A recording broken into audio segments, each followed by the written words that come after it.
Russian sanctions. We have a time of group. Who's to sit to the right of you? Oh, they're back. We're supposed to go on and talk Sue. about it. Who? You can come in, Anthony. She's her first day back to school. She didn't go. She was sick. Do you want to change seats? No. Try it. You tried. She was sick a month ago. Was she? Yeah, She we was got it sick. twice. Oh, she got it twice? Yeah. Oh. I think Rachel and her should sit together. Yeah.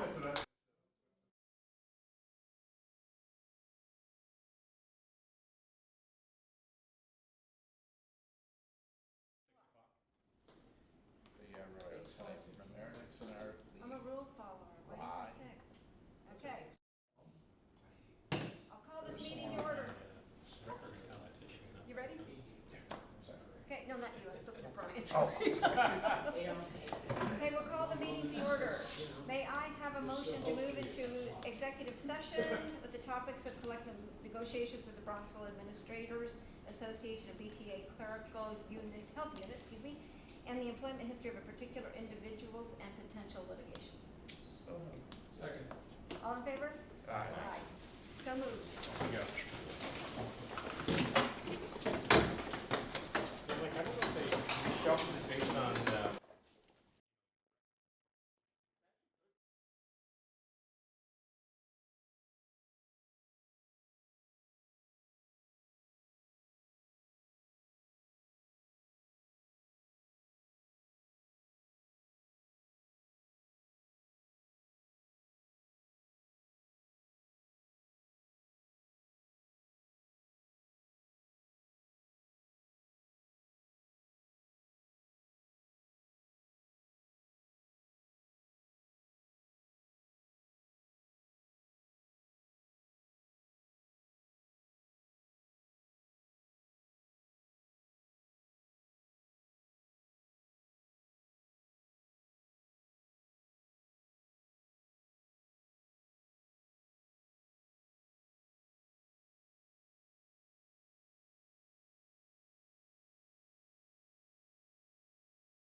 I also want to thank our student rep, this is this is her second meeting with us, and she'll actually have a report later on.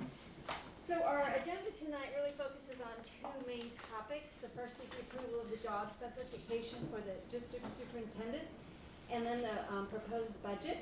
So second of all, thank you guys for that participated in the community outreach that we've done. Your insights about the quality and the leadership characteristics of our next superintendent has very much molded what we're going to talk about tonight. As it relates to the budget, Dan, wherever he is, there he is going to present the budget. Please know that this is our third meeting to talk about this. We started back in January in a budget workshop on a snowy Saturday morning where we spent a couple hours really going into the details, including things like we look at the demographics of our community and also things like the national birth rate, by the way, which is on a tremendous decline. So the fact that we're seeing a decline in student enrollment is not actually very surprising. We also look at class sizes because that's part of who we are as a community, is what the size of those classes. And we also we actually did a really deep dive into special education, maybe deeper than Dan would have liked us to, but we did. And we also talk about the infrastructure needs of our building because we do have a large, fairly old building. And all of this has to be done with an eye on the tax cap. And so there's some serious constraints that we talk about. So we talked about it in January, we talked about it in February. Tonight we will adopt the budget, which then allows us to move forward for a public hearing, I believe, in April, and then finally the vote. Public hearing is May, early first week in May. First week in May, Yeah. and then the Then vote of the community. So, but before we go on any further, at our last meeting we had a significant discussion about DEI, and I'd like to turn it to Roy, who's going to give us a quick update. Yeah, so thank you, Arlene. Hi, everybody. Thanks for coming out. Nice to see you all. As a result of the last board meeting, I had the opportunity to meet with several members of the community about issues related to DEI and some of the emotion around the topic in general. And I thought we had a good meeting, and as a result of that, I'm moving forward with an advisory committee to work with myself and make recommendations. So the advisory committee will have 12 parents on it, 3 board members, 2 administrative reps, 2 teacher reps, potentially a student rep as well. And the goal is to really examine information, because I think that that's the best source of what we can talk about, is when everybody's sharing the right information and accurate information. So we'll look at things like state standards and critical the frameworks, culturally responsive frameworks, some of our curriculum guides, some book lists, and things like that to really dive into it. I'm very hopeful that we can have positive and productive conversations around the topic and look at DEI through the lens of what's best for the Bronxville community and what makes the most sense as it integrates into our school or doesn't integrate into our school, whichever.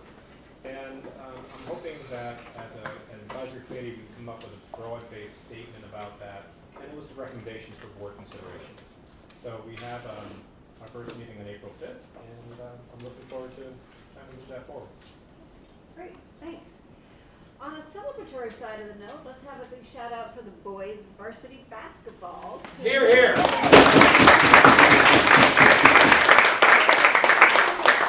40 years. 40 years. I just was reflecting on it because I had several parents reach out to me who said some of the young men had attended community events and really had interacted with younger kids. And I just thought that was a great show of leadership under the Bronxville Promise, that they were taking time to really share their experiences, their joy, their celebration with those who were kind of in the pipeline, maybe even at the elementary school, but still in the pipeline to play basketball later on in their careers here. So big shout out to Joe Haven and all the administrators for what they did and everybody that attended. Heard it was a great time. I also wanted to just mention for those of you that maybe don't have children in high school, this is actually a very exciting time in the high school because the seniors hopefully have had their wonderful letters from their colleges. So they're in an exciting place as they think about their next season, or maybe they're dealing with a little bit of regret, but they're still excited. It's been a lesson learned for them. It's the time of year where they're starting to look at AP get those APs behind them, and also just really looking at that next seasons of their lives. And so there's a lot of good buzz in the high school at this time of the year, and we do a lot to help them transition, to make that transition to college. For somebody who has 2 kids that have transitioned, that is a tough transition, at least it was for my family, and so are my children, and so I'm glad of all the work that school does to cast them off. Just one piece of housekeeping for those of you that are on YouTube. Please submit your questions for the board section, for the comment section, via the comment section box on YouTube. Please remember to include your name. We will not be addressing questions that come on anonymously. Also, the live chat is not available, so make sure you post your questions into that questions section. And so at this time, I'd like to welcome school leadership to our meeting. They are with us virtually. For the presentation, you're not going to be able to see their faces because we had to make a trade-off between their faces and the slides. But we're going to have to reduce them soon so you can actually see the slides. And so, but at the end, when the board has their discussion, we will bring them back in the gallery pics. And so with that, I will turn it over to Susan. Great. Thank you so much. Can you hear No. me? Perfect. And thank you. I'm here with my colleagues, Dr. Charles Fowler and Dr. Marty Brooks. And Connie, if you could go to the very first slide to start off, which is fine, but I wanted to say thank you, first of all, again to Connie, I'm going to pronounce your name, Lauren Zantos. I did that as well as I could, as well as to Brett Ashley for really putting together, along with Arlene's great help, all the community meetings, and a thank you to the entire school community for a really warm welcome. I do have to say, as a parent of 2 adult children now, I wanted to say to all the parents in the room that the highlight for us is always meeting with the students, and your students, middle school and the high school students we met with were fantastic, and you should be very proud, and we're very helpful in helping in our work. My part of the presentation is going to talk about the information gathering that we did, where we had a variety of invitational virtual meetings, invitational in-person meetings. There was one general meeting that was open to the public, and then there was the online survey. All of this was handled by your team in Bronxville, sending this information to you. And then if we could move forward to the 3rd slide, Connie. In total, we met with, in focus groups with virtual and in person, 202 people.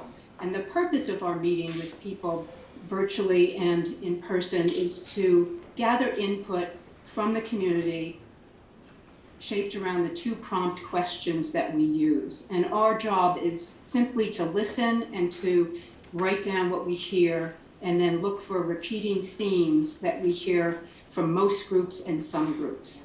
And we did that very successfully over 2 days, just last week on March 14th and March 15th. And Connie, if we could just move to the next slide, just showing you a range of different people that were included. And it was a group of community members, as well as parents, as well as students, faculty, teachers, administrators, village leaders, senior citizens, etc.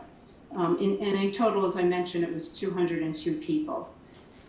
We also had a survey that was available on a link on your website that went to the school leadership SurveyMonkey site that 122 people participated in and also left comments. And this is just a breakdown to give you an idea of the number of people who responded based on resident with students, resident without students, et cetera, et cetera. And I'm pretty sure that you're going to make this PowerPoint available later this evening on your website. So folks who can't see this, you'll have a chance to look at that more deeply. This was very consistent with our experience in Bronxville when we were there, when we helped you with your past superintendent search. And then if we move on to the next slide, which is going to just be a snapshot from the survey, we're using past job specifications to really kind of get a sense of their relevance today versus what proved to be effective when we did the search for you 6 years ago. People just cited what they thought were very important of the 7 then position specifications. And this is, again, just a quick snapshot of how it was very, how people responded to that prompt. And clearly at the top, communicate effectively, creating a culture of trust, able to articulate a forward-thinking vision, relishes the challenge of leading, an experienced leader, an inspirational leader, and somebody knowledgeable about school finance. And then if you go to the next slide, Connie, please. There were, from the focus groups, as I mentioned, there were 202 people. And again, using those 2 prompt questions that we had shared in our conversations with the focus groups. And Marty or Chuck, do you remember offhand exactly the language of those? I have them right here. From your perspective, what would attract a skilled and experienced administrator to be superintendent in the Bronxville School District? And what do you see as the major leadership challenges for the Bronxville School District over the next 3 to 5 years? We met with the various focus groups. We look for repeating themes, but we never attribute what we learn to an individual or a cohort. It goes into collective buckets. And really our mission is to learn and gather the input from the community. And from that, we worked together over the weekend, our team of 3, and we really created an appendix of this information. And there were certain themes that really rose to the top. They're here listed in alphabetical order, not in any list of priority. Commitment to student success, culture of excellence, district finances are solid, district known for its innovation and flexibility, energetic, talented parents and faculty excited to help, engaged in general PTA and student council. Next slide, please, Connie.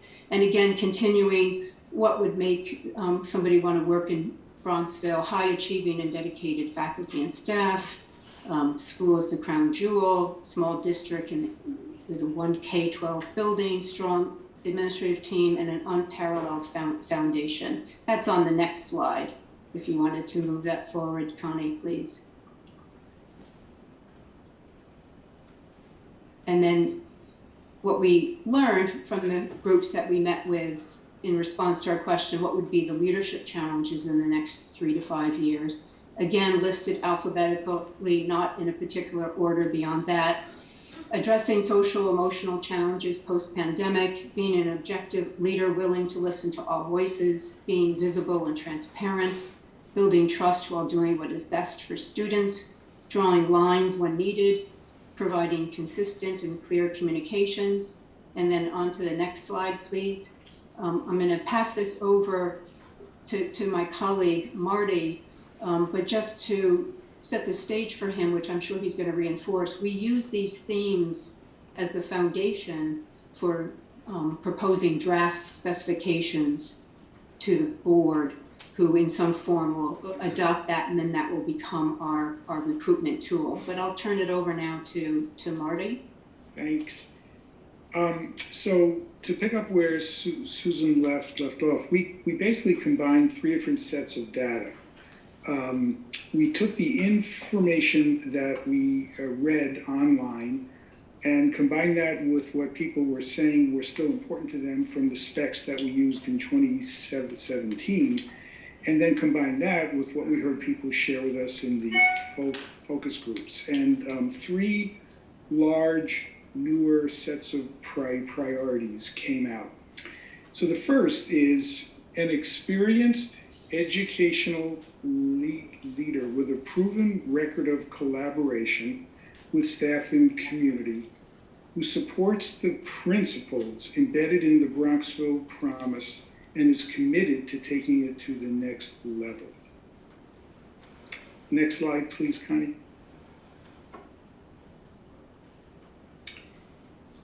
A visionary, transparent, and honest leader who inspires academic excellence and innovation and promotes high expectations for student and staff success and well-being. Next slide. Thank you, Connie.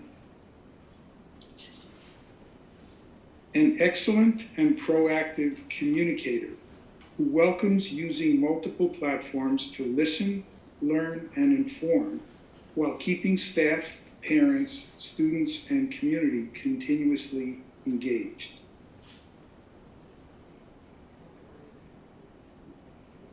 A skilled and adaptive manager who responds effectively to challenging situations, understands school finance and taxation matters, and rallies and unites staff and community members around creative solutions. And lastly, a centered, objective thinker who has a record of building productive relationships and is excited to lead the Bronxville educational community into the next decade. So those are the specs that we're going to ask the board to consider tonight. And moving from there, with those specifications approved by the board, we then do the outreach to the educational community in the country through a variety of media that are available. The first is we recommend including an announcement of the vacancy with those specifications that are ultimately approved by the board listed right in the posting so that candidates immediately get a view of what it is that Bronxville is looking for in its next superintendent. Similarly, putting that same information on the website of the National Superintendents Association, the American Association of School Administrators. And actually in our work in that website, an email will go to virtually every current superintendent in the United States, again describing Bronxville as a community and describing the kind of superintendent background and experience that the board is looking for. It will also be on the website of the New York State Council of School Superintendents. Those are the 714 roughly school superintendents in New York State. On the website of the National Alliance of Black School Educators, on the website of ALAS, the Association of Latin School Administrators, and then we send a recruitment letter or description again of the specifications which the board has approved to a variety of people throughout the country who are at universities that prepare superintendents, associations of superintendents throughout the country, associations of school boards throughout the country.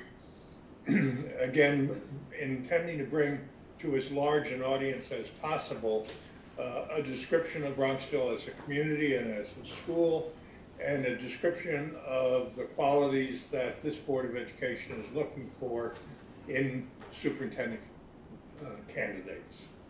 So once the board has approved the specifications, then those steps will be taken to get that information out locally and nationally. And that concludes our overall presentation. Thank you, Chuck. So we're happy to answer any questions that you may have.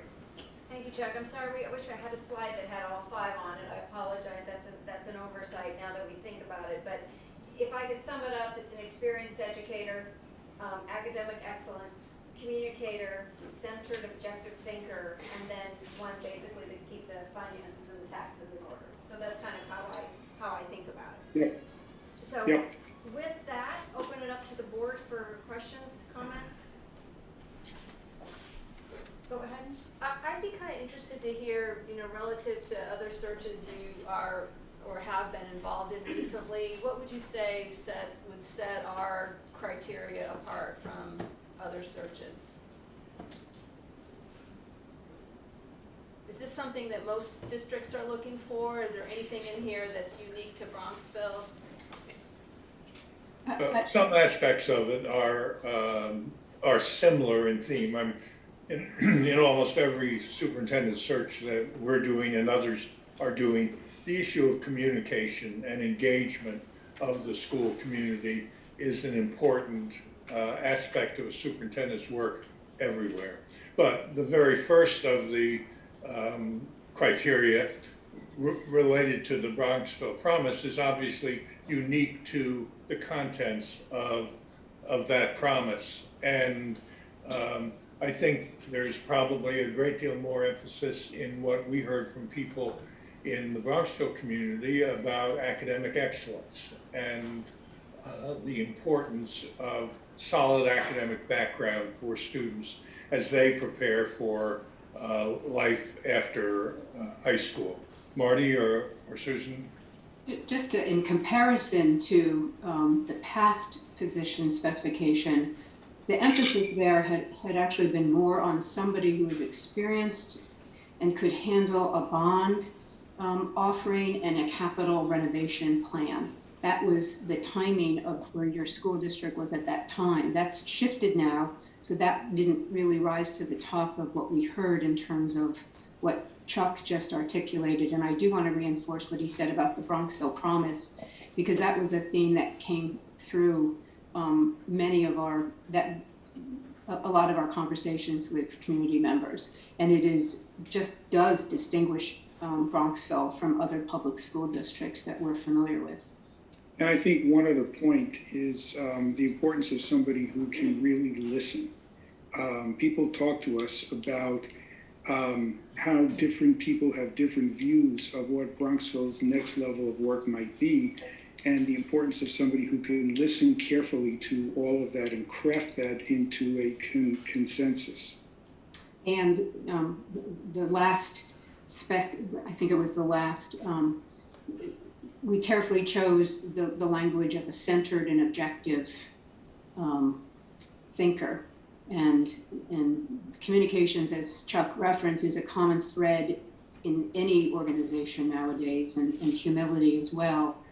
But we heard the necessary component of somebody who really enjoys that element, doesn't just do it as a task, but it's something that he or she welcomes and likes to listen and learn and like to continuously engage people, and can use a topic as a learning opportunity to extend communications with the community from an outreach standpoint. Thank you. Others? Jack? Yeah, you mentioned two things that I want to come back to. One is taking it to the next level, and the other is excellence. All highly competitive districts throw those words around. Did you get any sense of what people were expecting 3 years down the road? What would tell community members that we have somebody who values excellence the same way that they're looking for now? And when they take it to another level, will it be the next level that people want? Do you have any sense of what that next level looks like that people want? It's a complex question. I I'm glad to see you answering it, Marty. Good luck. We nominated Marty to handle that. Any question from Jack? We got. I think that almost everybody we met with has tremendous pride in the Bronxville school. They see it as a unique place in so many ways. 3 schools under one roof, the level of accomplishment that the kids have achieved over time. I could go on, and I think people are hoping that the system is committed to maintaining the work that has brought all of that in place, while trying to figure out, in terms of creativity, innovation, critical thought, what is really next? Where would this system go? And what are the views of the staff? What do the parents think? And how can you blend all of that together into a vision that would help move the place from where it is now, which is a great place, to an even better one. Well, reinforcing the singularity of Bronxville, because again, the Bronxville Promise distinguishes Bronxville from other school districts we're familiar with. Jack, are you going to apply for the job? I'm enjoying being retired. Others? I think two concrete examples that I heard relatively defining the next level. A feeling to look at the Bronxville Promise and perhaps in particular look at issues of self-development and should they be added in or in another way emphasized. Some parents asked about that. Others talked about the challenge in today's world of college admissions, a great deal of pride in what's currently happening and what the record in Bronxville has been, but a desire to be sure that Bronxville keeps up with the changing world of college admissions as the next few years unfold. And Jack, I would add one more point. We heard a fair amount about concern about the impact that the pandemic has had on kids and staff as well, but on kids, and people feeling that's a tale yet to be told. And how the district responds to that, monitors that, responds to that over time is seen as a key piece. Right. And also committed to the next level, student focused, but also staff and faculty focused as well. Did technology come up in that conversation as well? I would expect pandemic, but I wondered about technology. As in using technology to teach our children, not necessarily learning technical skills. Just curious. Yeah, I heard some of that from parents with whom I met. The basic idea was that out of the unfortunate circumstances of the pandemic, there were some technological approaches that were, in fact, to the advantage of students and teachers, and the desire to capitalize on those while not continuing to utilize technological processes that were no longer appropriate given the in-person schooling that was available. One common theme we heard, I think, relative to technology and to the pandemic was a great deal of pride in how much Bronxville was able to accomplish compared to other districts in restoring in-person learning as quickly as was done in your community. Tremendous amount of pride in that, and the students were proud, or are proud of their schools, and that's why we tucked in the language of an adaptive manager. To Chuck's point, and to what you're suggesting, Arlene, is that what were the positive learnings from the pandemic that could still be incorporated to help continue reinforcing as another way of learning and social development for kids. The kids were particularly proud, I thought, and I'm sure, Marty, you felt the same when you met with, you had high school students, I had middle school students. We had good numbers who joined, I think 16 and 17. It was a terrific turnout. They were eager to share points of view and what they see as the future and how proud they are of the school district and how the school district lets kids figure out their own areas of interest and explore them. And there was real unanimity about that. And they were all very respectful to each other, which again, I think is a good reflection for us to use when we reach out to talented people to see if we can start a conversation with them about the Bronxville opportunity. Let me just add a quick thought about that. The high school students with whom I met talked about the increased voice and choice they had during the pandemic, and their hope that now that they're back in school, they'll continue to have more voice and choice than perhaps they've had in the past. This is a trend that's occurring across the U.S. Kids spent a lot of time having discretion over how they conducted themselves while at home, and now they're back in school, and the amount of discretion that they're able to employ has diminished a little bit, and students are trying to find a comfortable place. And I think that's going to be a challenge, not just in Bronxville, but really every place. Tom, did you I mean, obviously, we use the word excellent. I mean, I don't think anybody advertised for a superintendent who sucks. And they'd be asking me, and I'm not interested. I'm just trying to get off this board. So, when we're talking about the people to whom you will, as you know, we're not the educational professionals, and we need your help. And that's why we partnered with you as we did when we had the search that yielded Dr. Montesano.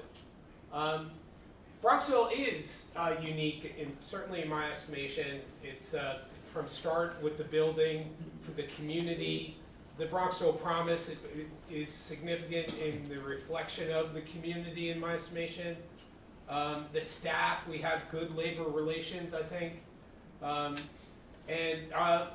response to COVID was, to my knowledge, better than anyone I'm aware of. I mean, we've been in business since just after Labor Day of 2020.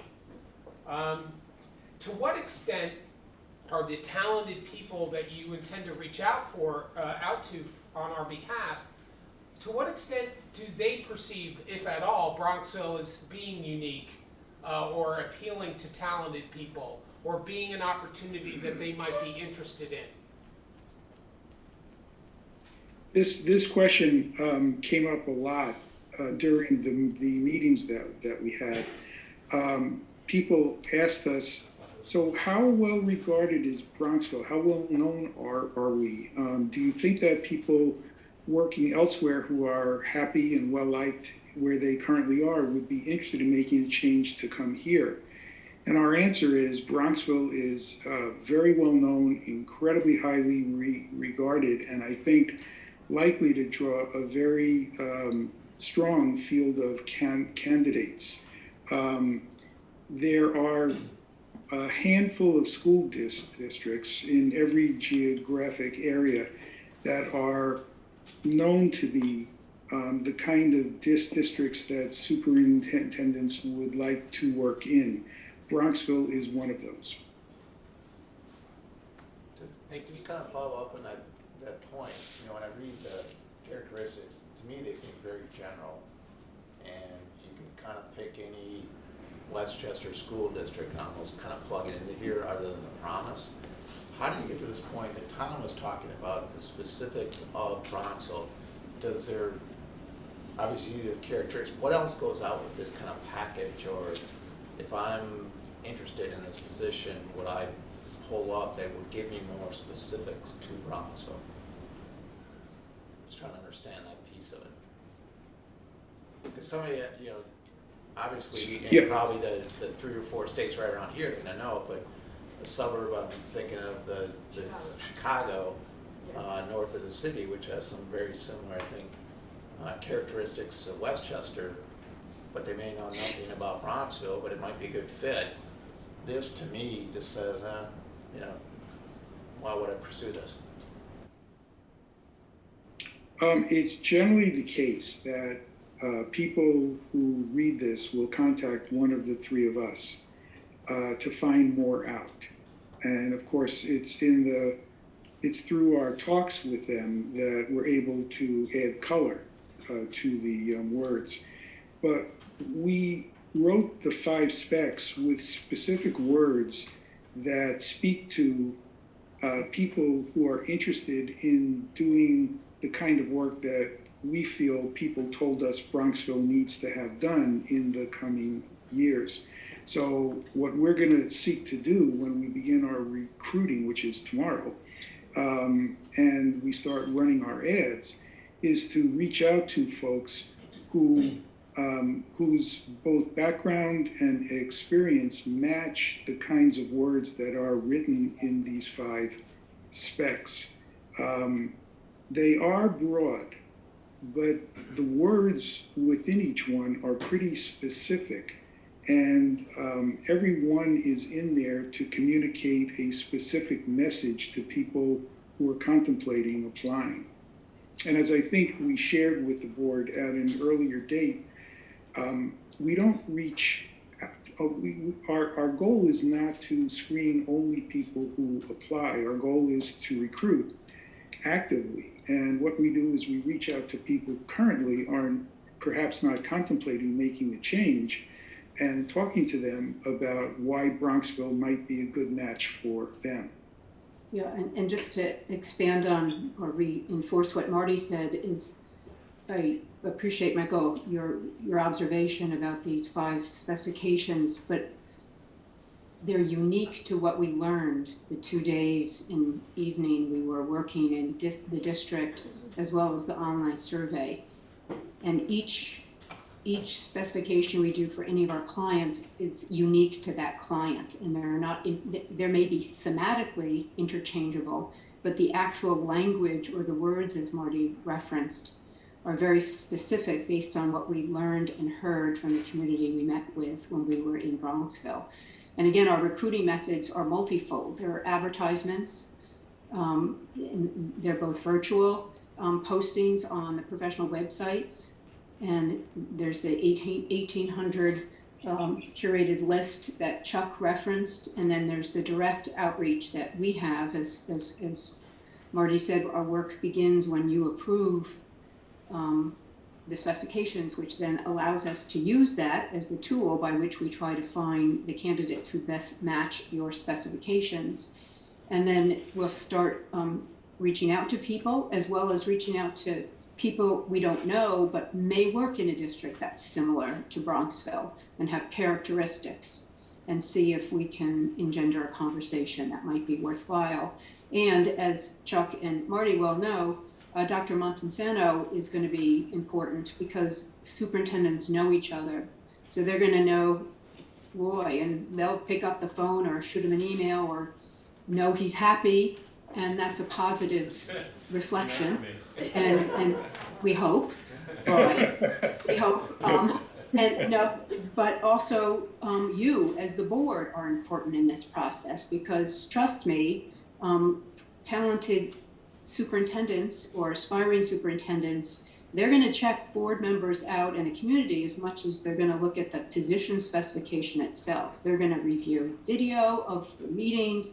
They're going to see what effectiveness you have as a governance team. These are all important factors for consideration. So that's part of our toolbox as well, that you have a history of a solid governance, board governance team, and good governance in your central office with the board as well. That's another attribute not built in here, but it's fundamental to how do we try to recruit people. And if I could mention, there are demographic elements of Bronxville that work hand in hand with the high goals that are included in the specifications.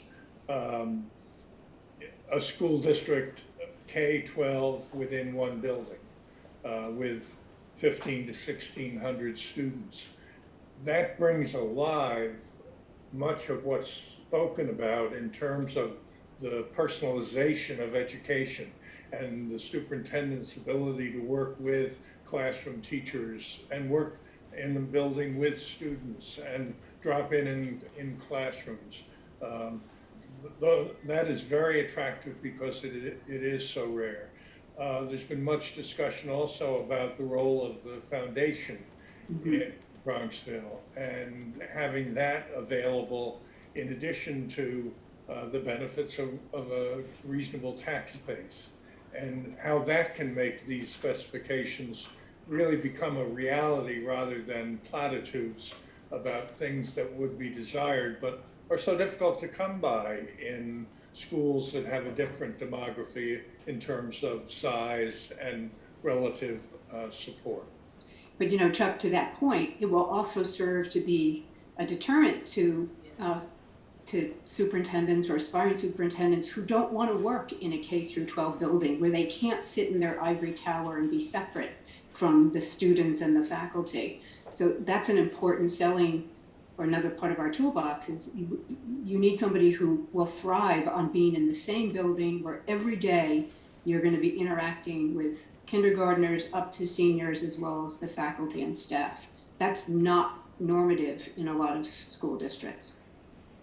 Vicki, did you have a question? I do. So first of all, I think a couple of things can't go unsaid, one of which is we've got some really big shoes to fill.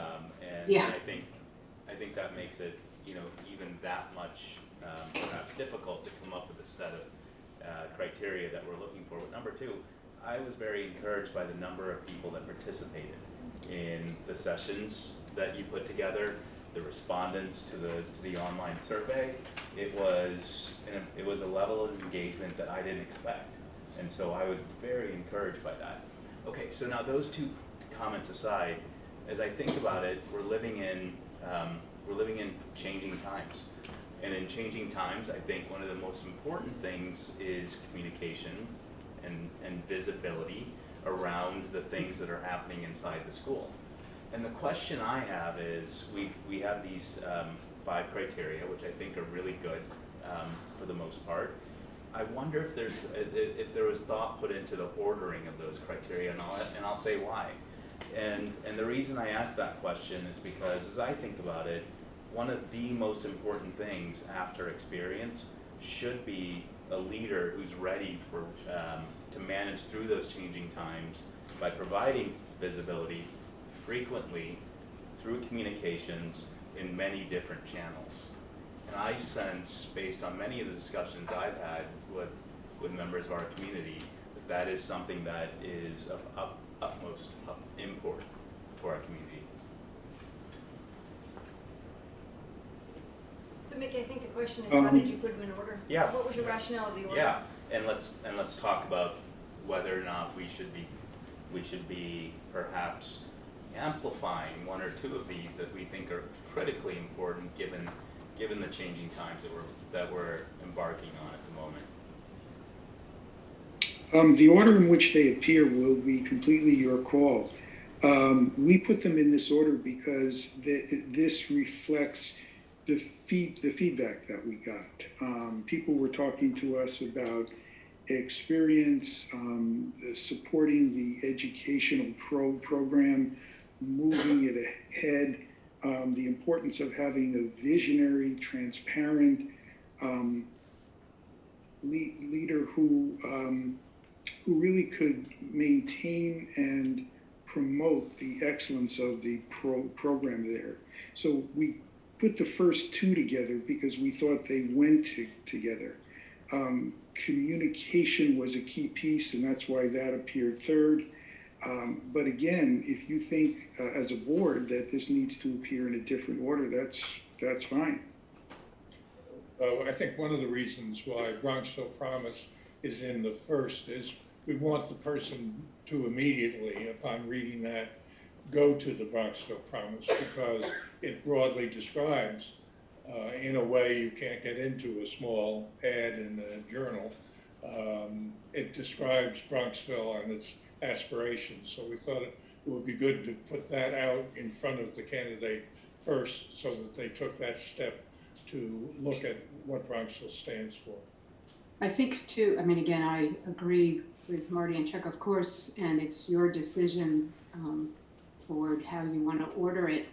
I think a smart person is going to read all 5 and not stop at 1. And Sure. Somebody once said, if you're reading a contract, you always want to skip the beginning, the end, and go to the middle of the contract, because that's where the important stuff is. But the point is that the type of person that we hope to identify who best matches your specifications is going to read all 5 regardless of the order. It's going to be important. Yeah, we should talk about it. I have a view and around how much visibility, transparency, and frequent communication matters. Given what what we've gone through in the last couple of years as a country, not just Bronxville, and what we expect to have to go through over the next several years. So something to think about, guys, and I may send you some comments afterwards. Okay, thank you, Mickey. Anybody else? Tom? Yeah, we've touched upon community, and I could see where potential candidates would be maybe wary of a small town where the people are highly engaged in the school as they are in Bronxville, given its integral involvement in the community itself.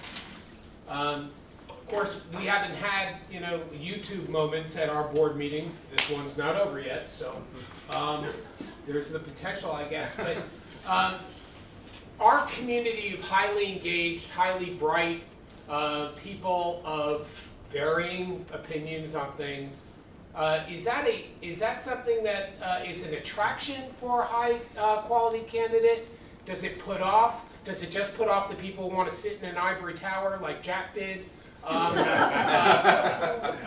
what, you know, it's important, it's very important for, like Dr. Montesanto's done a wonderful job of engaging the community and managing the community, and it's, you know, it's not an easy community. Bronxville's, you know, a challenge, I think. It's been my experience. How do you sell the Bronxville community, active, engaged, and very bright that it is? How does that play towards the high quality candidates? If you can answer that. I'll throw a couple of things out. I believe that high quality engagement is very attractive to creative and able leaders. Demagoguery is not attractive to able and creative leaders. And I think the reputation that Bronxville has is for that in-depth engagement of parents, of students, of members of the community.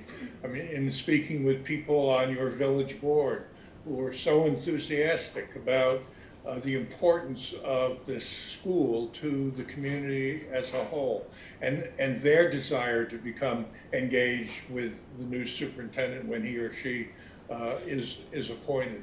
I think that is very attractive and makes the district very attractive to high quality candidates. But simply having lots of people stand up and shout and yell at school board meetings without that active engagement, which unfortunately is taking place in a number of communities today as a result of our current political climate, that becomes far less attractive. But Bronxville, because of your history and what's been happening in Bronxville, has an ability to attract people who sincerely want that constructive and creative kind of engagement. So Chuck, what's our biggest challenge? I'm sorry, I didn't hear that. Chuck, what is our biggest challenge?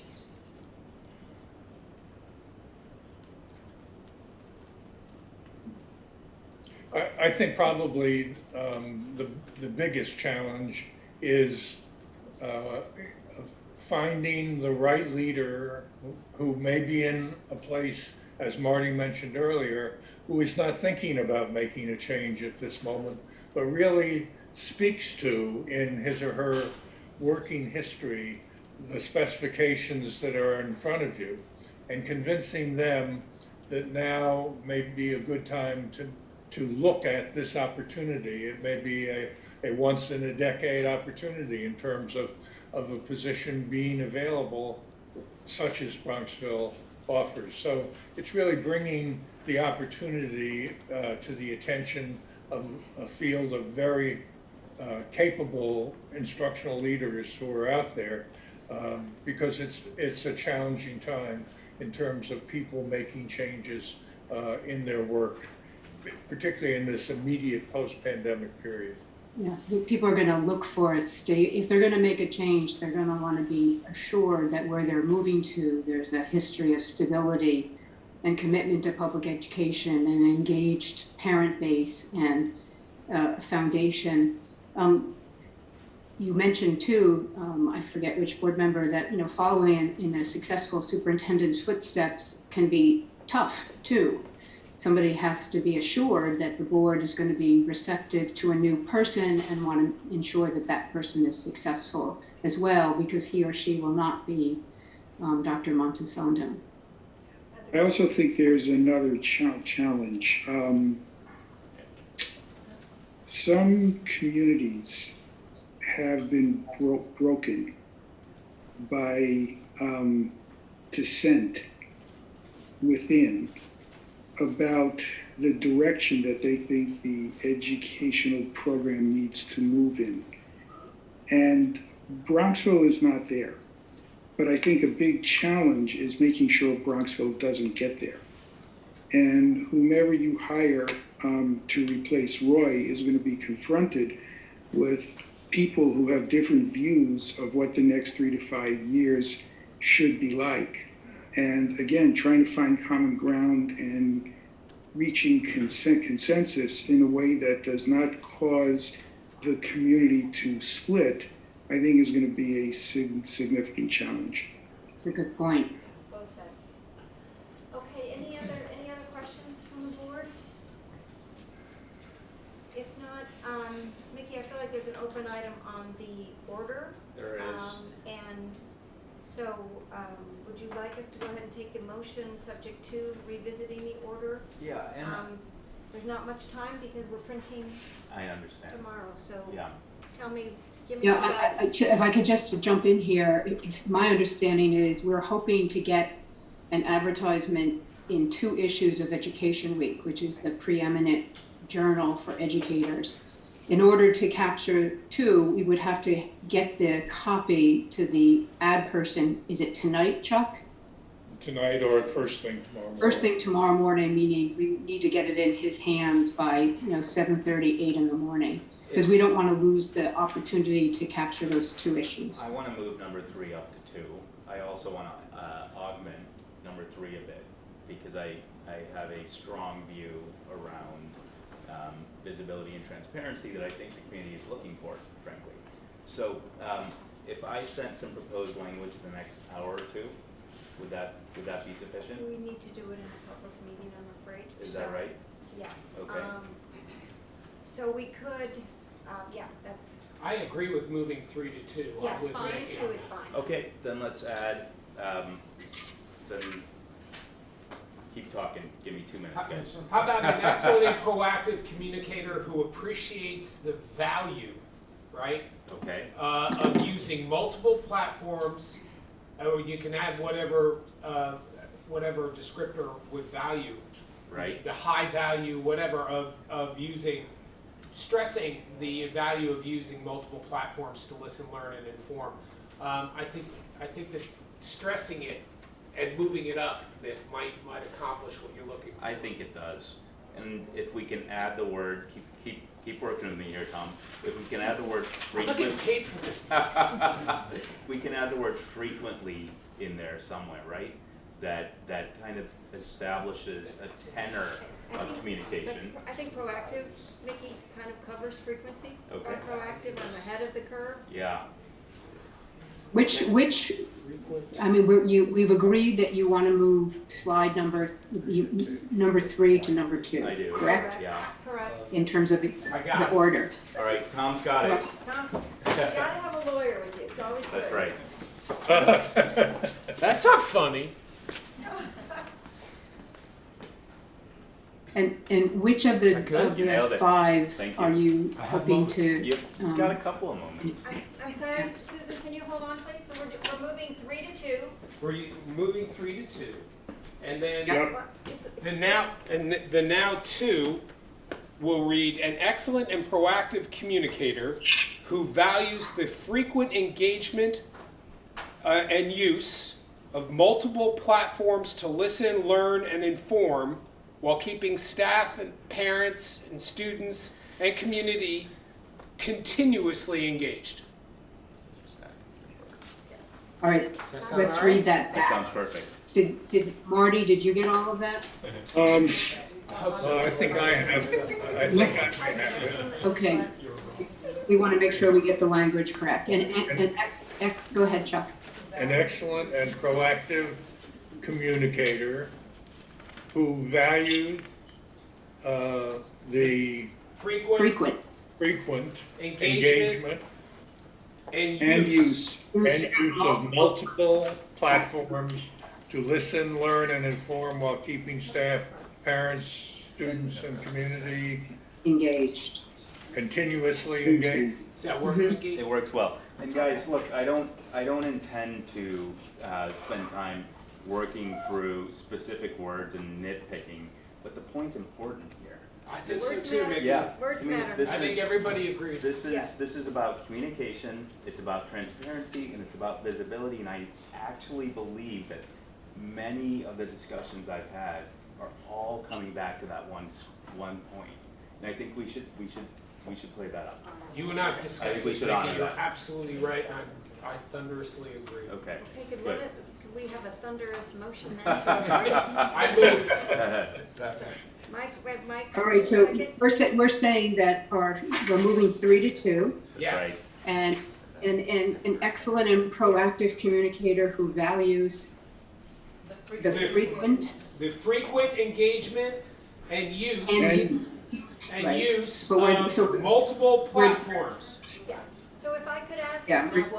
Susan, if you could send me a text with that rewrite, I will make sure we get it to Connie and make sure that it's in alignment with what we're talking about. All right, Marty and Chuck and I will get that to you. Perfect, I'll be standing by. And so I have a motion on the Oh, table. you want us to do it now? Susan, I have a motion on the table and a second. All in favor? Aye. Do I have any dissenters? No. Motion carries. Thank you ever so much for all your work. Thank you. Thank you. We'll Thanks, see Well- you. school leadership. well Look done. forward to working with you. Yeah. Well done, school Thank you. leadership. 3 months, 6 days. Okay, we'll see you in a month. All right, I'm gonna get this to you soon. Okay, got it. Chuck I'll be and- waiting for it. Marty, Okay, Connie, can you drop the 3 of them so they can continue on and we can continue on? Gently? Sure. Gently drop. To our next very exciting topic, may I have a motion to approve the minutes of the February 16th meeting and the special meeting on the 28th? So moved. Second. Thank you, all Aye. in favor? Aye. Janice a second? Yeah. Okay.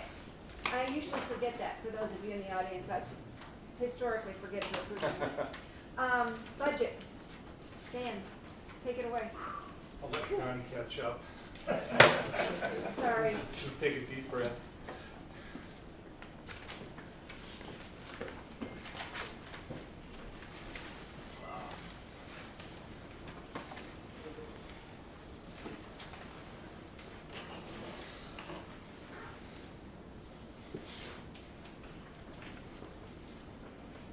Almost there. Great.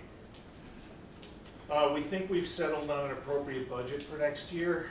The process began in October with our current year enrollment figures and is culminating with the budget adoption, hopefully tonight, and a referendum in May. The work we have left is reviewing where we left off at the last board meeting. The changes have been made since then, and where we are now, as the board will hopefully consider adopting the budget.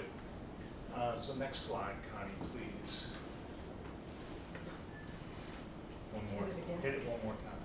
And one more time. And a couple more times. And historically, Dan Hey. builds into the slides too. We left the February meeting with the proposed 22-23 budget under the cap at $51,047,724. After further analysis by the Finance Committee over the last few weeks, changes to that figure included a reduction in one budget line for tax certiorari expense of $125,000, which was recommended by the Finance Committee, and also an increase of $95,138, which represents an additional third grade section for next year, that moving the current second grade from 5 sections to 6 next year, which is recommended by the superintendent. So that gets us to a proposed budget of $51,017,862, a tax levy increase of 2.15%, which is about $50,000 under our calculated projected cap of 2.26%.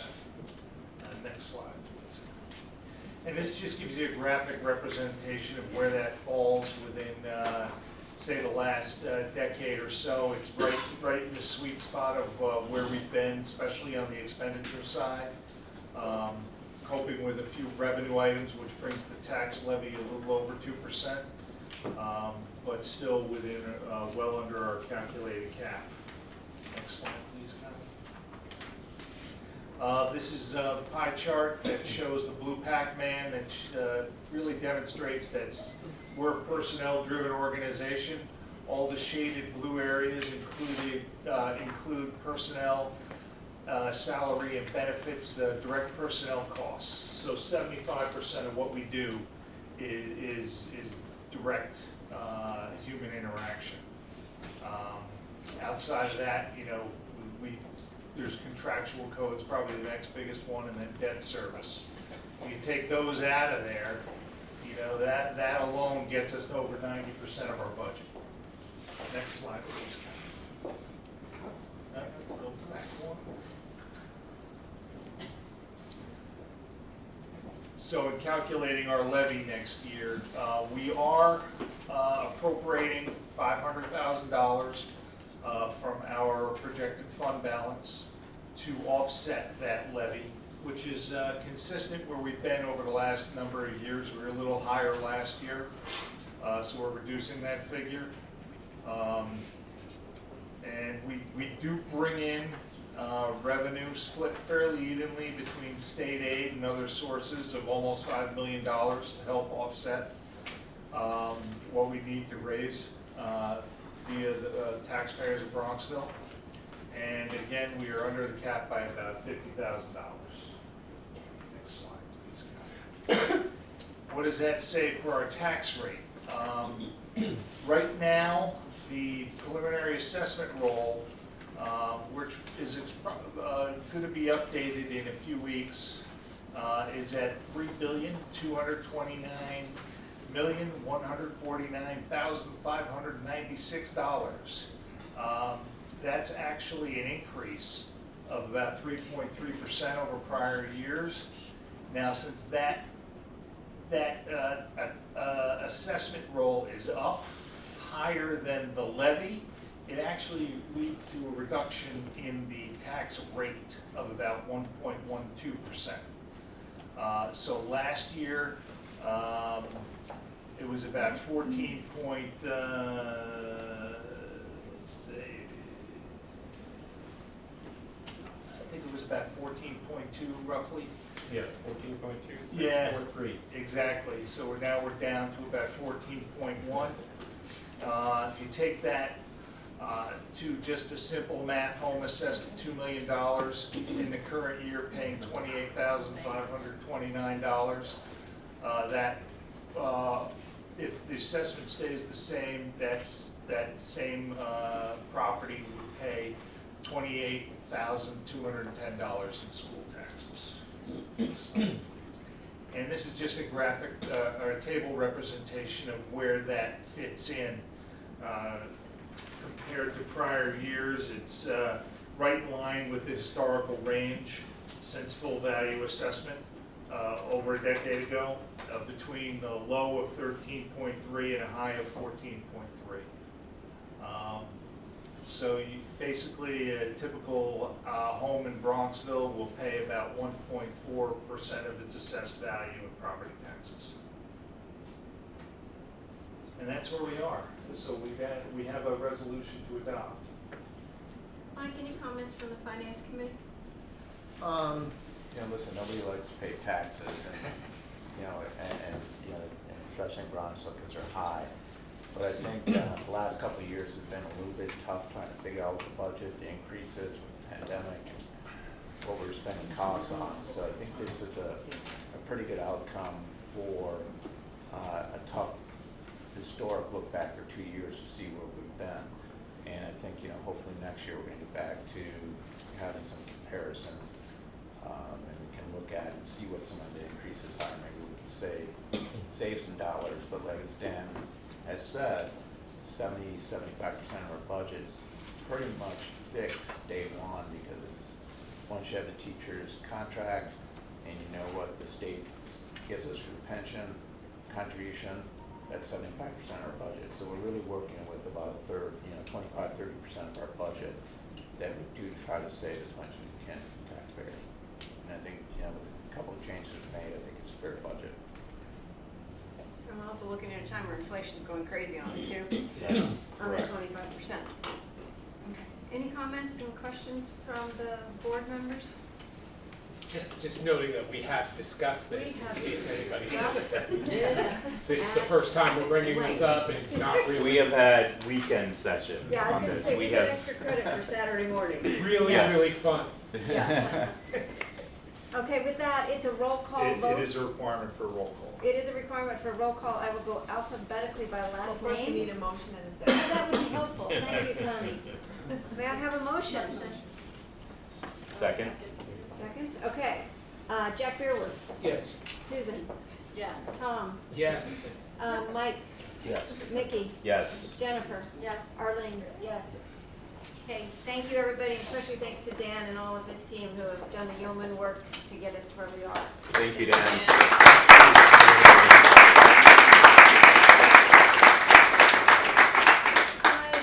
Finally, we've only made it to number 5, man. I've been waiting for I so know you long. have, but he's usually second, so this is tough on him. Thank you. Hi, Yours. everybody.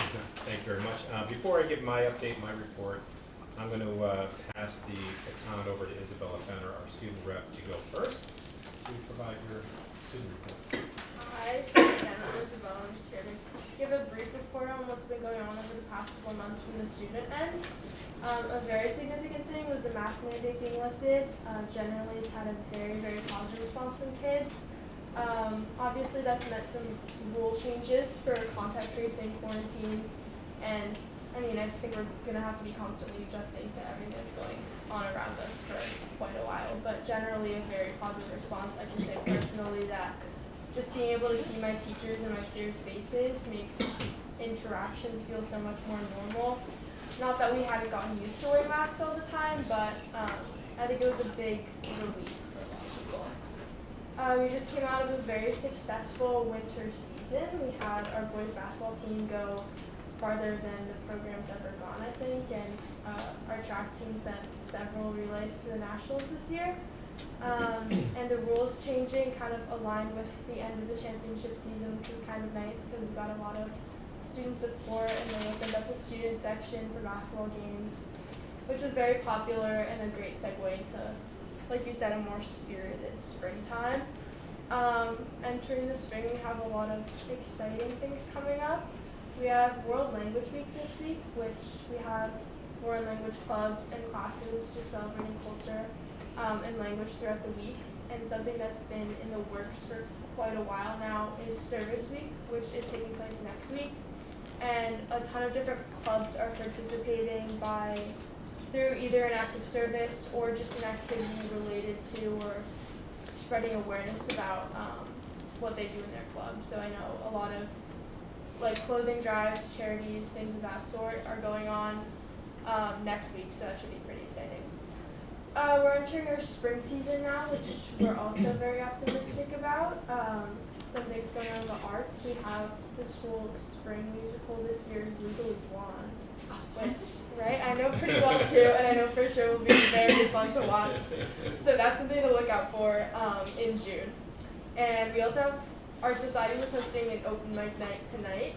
So I think it's their 3rd year doing that. So it's nice to see students getting involved and stuff. And kind of changing gears to something very important, but very current right now too, is a lot of student-led initiatives in efforts to support Ukraine. We had a couple of seniors come up to the SFL earlier on to propose a bake sale, which all the proceeds went directly to relief in Ukraine, and it was very successful. I think the first day they were selling, they raised like over $300. We have a supply drive coming up for refugees in the next coming weeks. We also have the Model UN Club bringing in a speaker for Service Week next week, who is a Ukrainian refugee living in Yonkers now after leaving the country.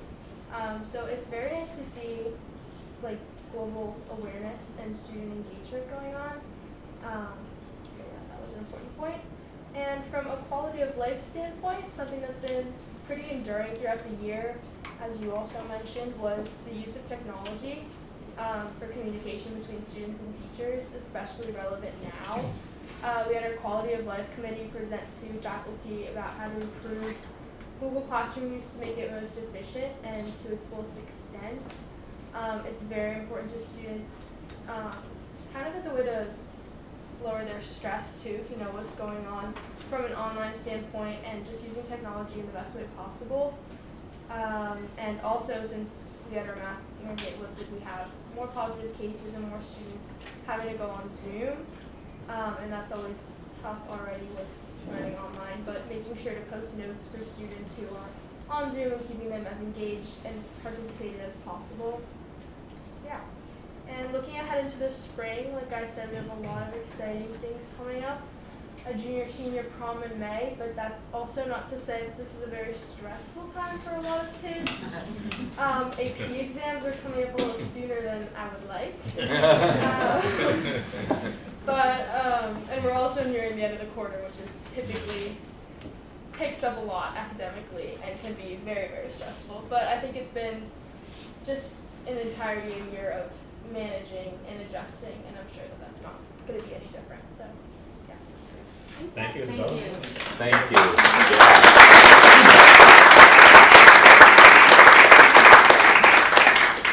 So I'm just going to pick up a little bit on some of the mentions that Isabel said about the COVID stuff. So we continue to test every week. So if people still want to get tested, please, if you haven't provided consent, you can still do that. We're still testing roughly 300 or so each week. Our infection rate is about 1% or slightly below 1%, so we're still doing pretty well, even though there's been some slight uptick on the number of positive cases, I would say, since the masks have been made optional. But due to the new quarantine rules, et cetera, it doesn't have as much of a major impact on kids missing school because they can come back with masks on, et cetera, after day 5. The other thing I wanted to mention is that similar to the February break, prior to the April break, we're going to distribute the take-home rapid test kits again and ask that all staff and students take time to do the rapid test before they come back to school, just so we can make sure when you come back everybody's as healthy as we can possibly make them. And the other thing I want to do is just commend the student body for not only getting through this with us, but since the masks have been optional, we still have some students who choose to wear masks, some teachers who choose to wear a mask. That was a concern that there would be some peer pressure involved in that, but I have to tell you, we really haven't seen that, and our kids have really risen to the occasion, so hats off to the student body. I'd like to go into some happy things, the student achievement, district achievement type things tonight, and share some of the good work that has been going on in the school. And the first thing is that I want to mention that the Bronxville Elementary School has been notified by the New York State Ed Department that it's been nominated for a United States Department of Ed Blue Ribbon Award based on its overall academic performance. So Mr. McCord is currently working on completing the application for that process. We sent it out to the US DOE in April, and we're hopeful and confident that the application will be approved and received, and we'll get notified that the school will be a Blue Ribbon School, which is quite a nice feather.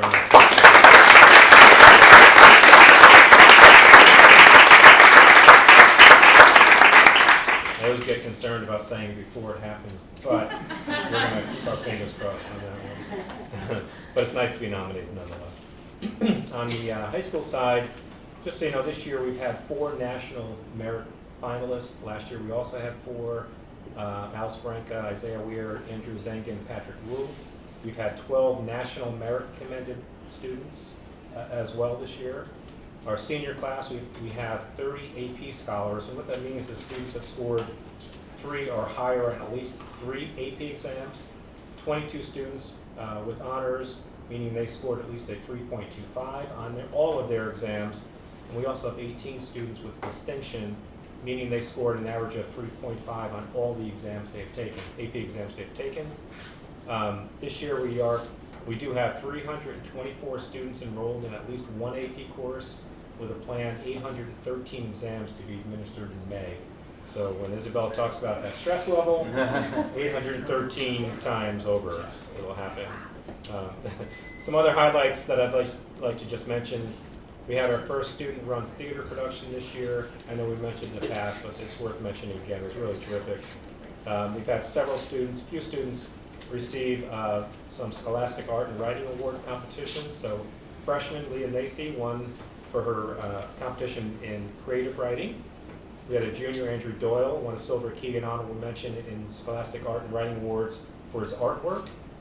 A senior, one of our seniors, Erin Foley, is working with NASA's Climate Change Research Initiative after her summer internship and is in the process of getting a paper published in a professional journal regarding her work. I want to know what Tom had done by the time. Yeah. I don't think That's amazing. Yeah, I'm not done yet. Keep going, hold on. We had another senior, Grace Grammons, is one of 60 nominees across the United States for the 2022 U.S. Presidential Scholar in the Arts. She's also a 2022 Young Arts finalist in the category of Voice Singer-Songwriter. Another senior, Olivia Cervasco, who received an honorable mention award in writing for her screenplay, First Lady Astronauts in the 2022 Young Arts Competition.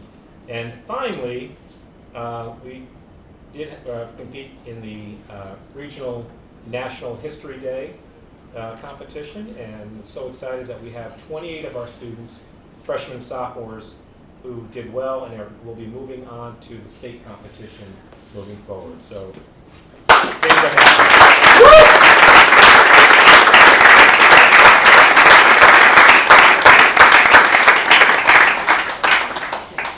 That's it. That's Yeah, enough. compensation day you want to talk about. Oh, a compensation Sorry. day, sure. That's Next thing exciting. on my agenda is also exciting. So, as you may know, or may not know, we build in 4 emergency closing days into our school calendar. And as part of the BTA, Teachers Association contract, if we do not use all the emergency closing days, we have to give back one of the days as a comp day. We only used 3 this year. I was close. I only used 3. So there's a resolution for the board's consideration to approve April 18th, which is the Monday after Easter, as the comp day to have school closed. So that's the resolution before you. And the community said, yes. Okay, so I'm gonna have a resolution to, move, thank you, appreciate it. Second. All in favor? Aye. No need to repeat what's already here. Dr. Kelly, the floor is yours. Yes, thank you. Good evening, everybody. I have a quick agenda before you this evening to consider.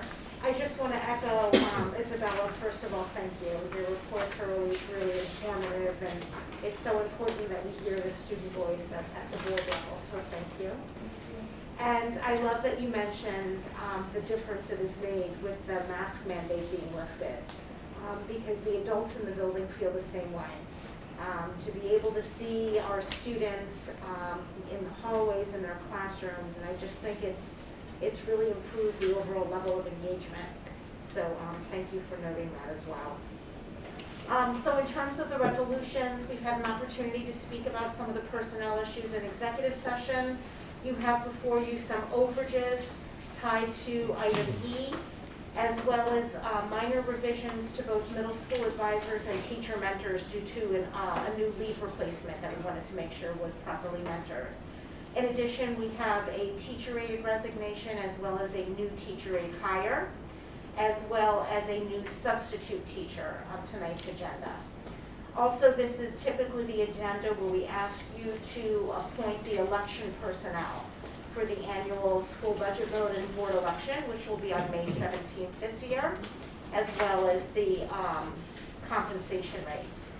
And then again, there were a few adjustments to our special other stipend list.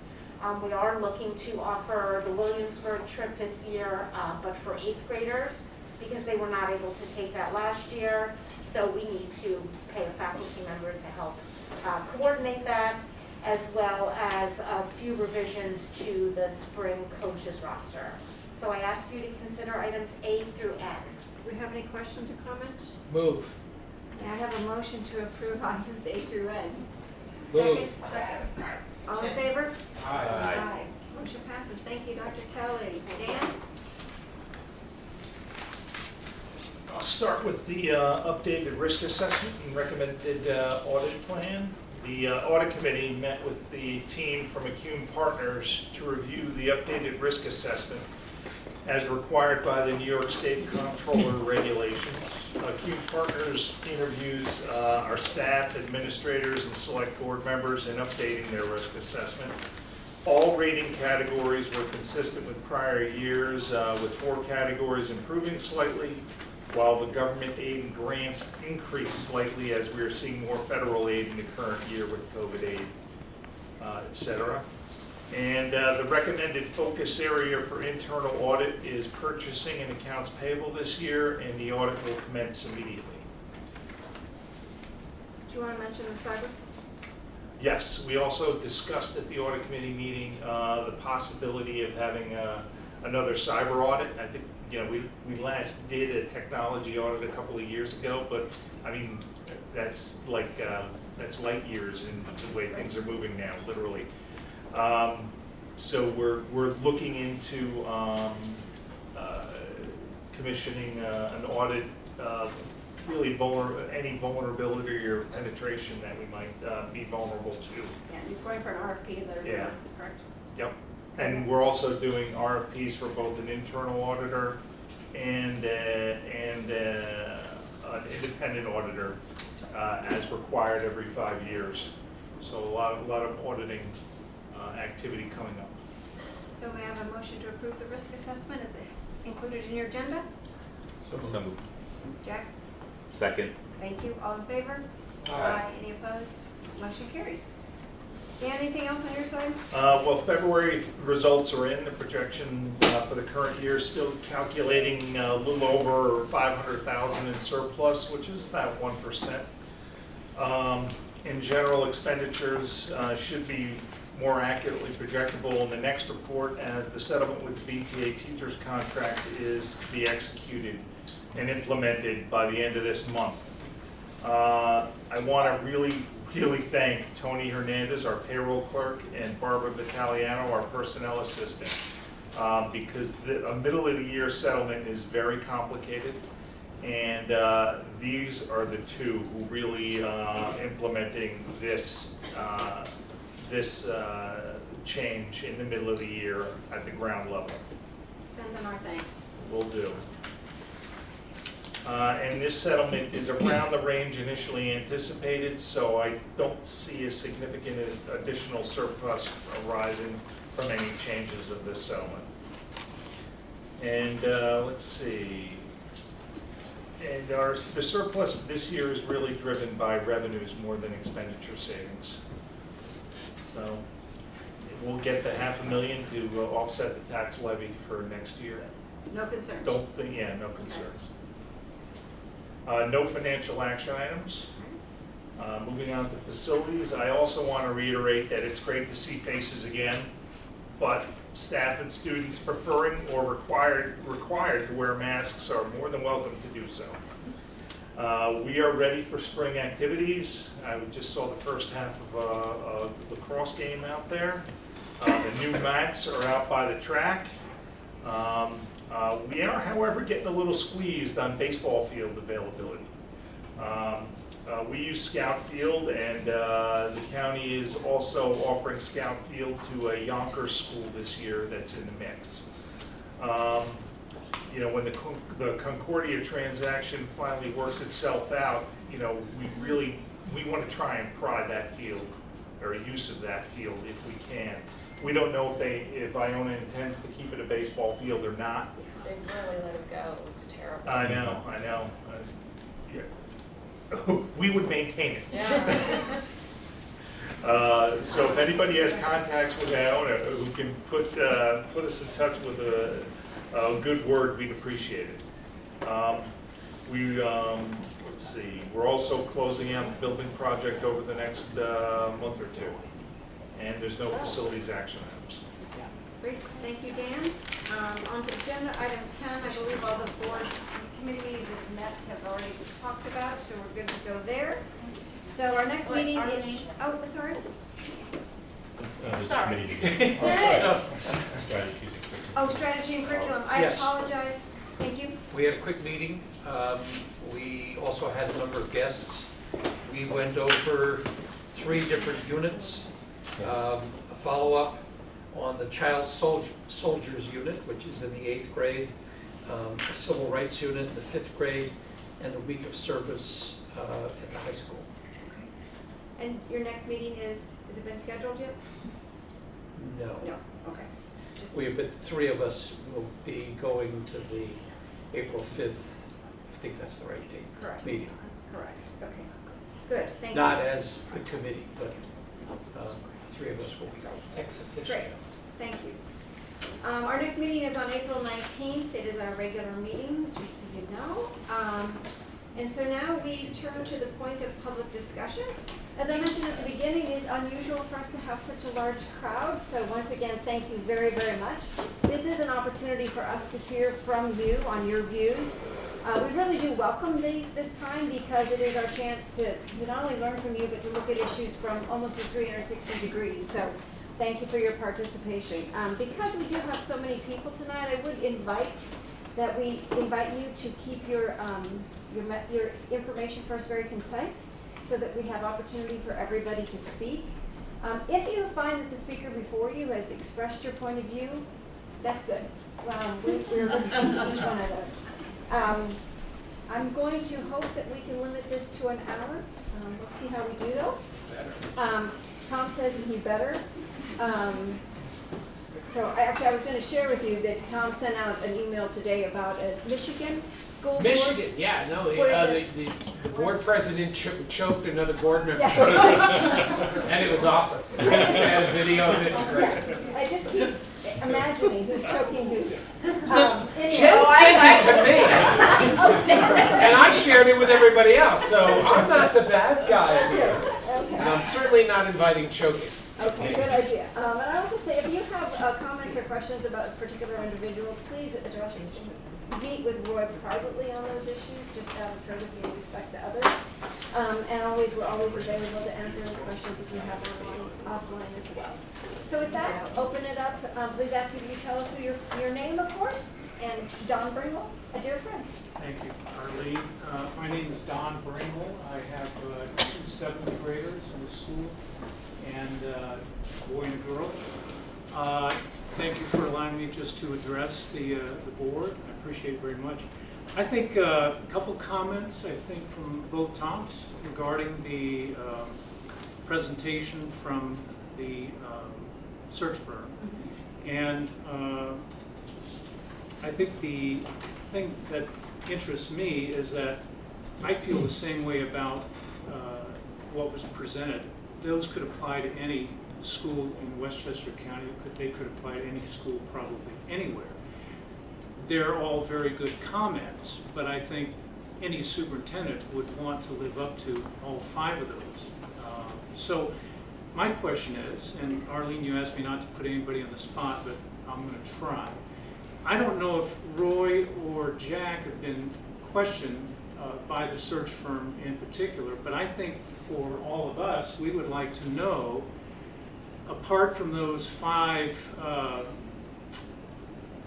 criteria, you know, some of the things that I just thought about here. I'd like to know, Roy, why you chose Bronxville, and Jack, I'm not sure how many times you were a superintendent. I think it was more than once. 35 years. Absolutely. So, you know, the things that come to my mind: local area, commute, pay, student body, parental involvement, climate, expectations, curriculum standards. Those are sort of the meat of why I would think a superintendent comes to this school or any other school. Could you tell all of us why, maybe starting with Jack, why you chose 1 or 2 of your school, if there was a consistent theme? And then I don't know if anybody's asked Roy from the search firm why he chose Bronxville. And I think that's important for the search firm to know what were the criteria that Roy used, even though he was part of that same search firm's search. But why did Roy come to Bronxville? Jack, you want to go first? Sure.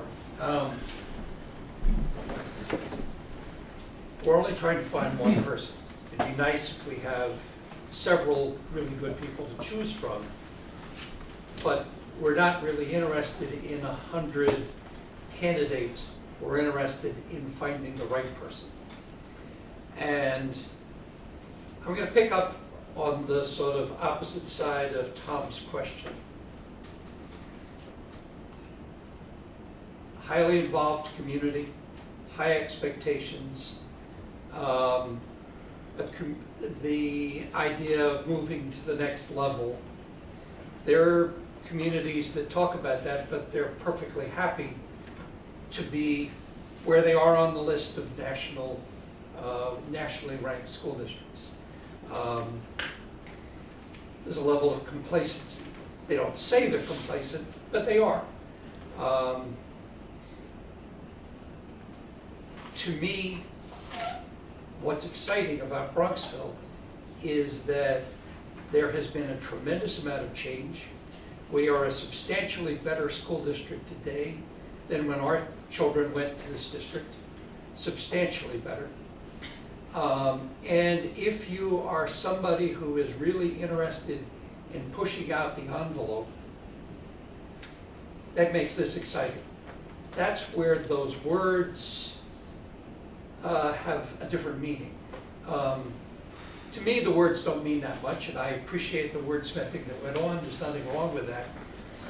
But I think why we hired this firm is for their connections on one hand and their understanding of Bronxville, the school district, the community on the other. My guess is that we will find, the person we find will be somebody who is not out seeking a job. They are not going to be looking at Education Week. They're not going to be looking at other places. They're going to be somebody that this group of people finds. Some of you may know my wife is a headhunter. She goes out looking for candidates. She seeks out people. I want them to seek out people.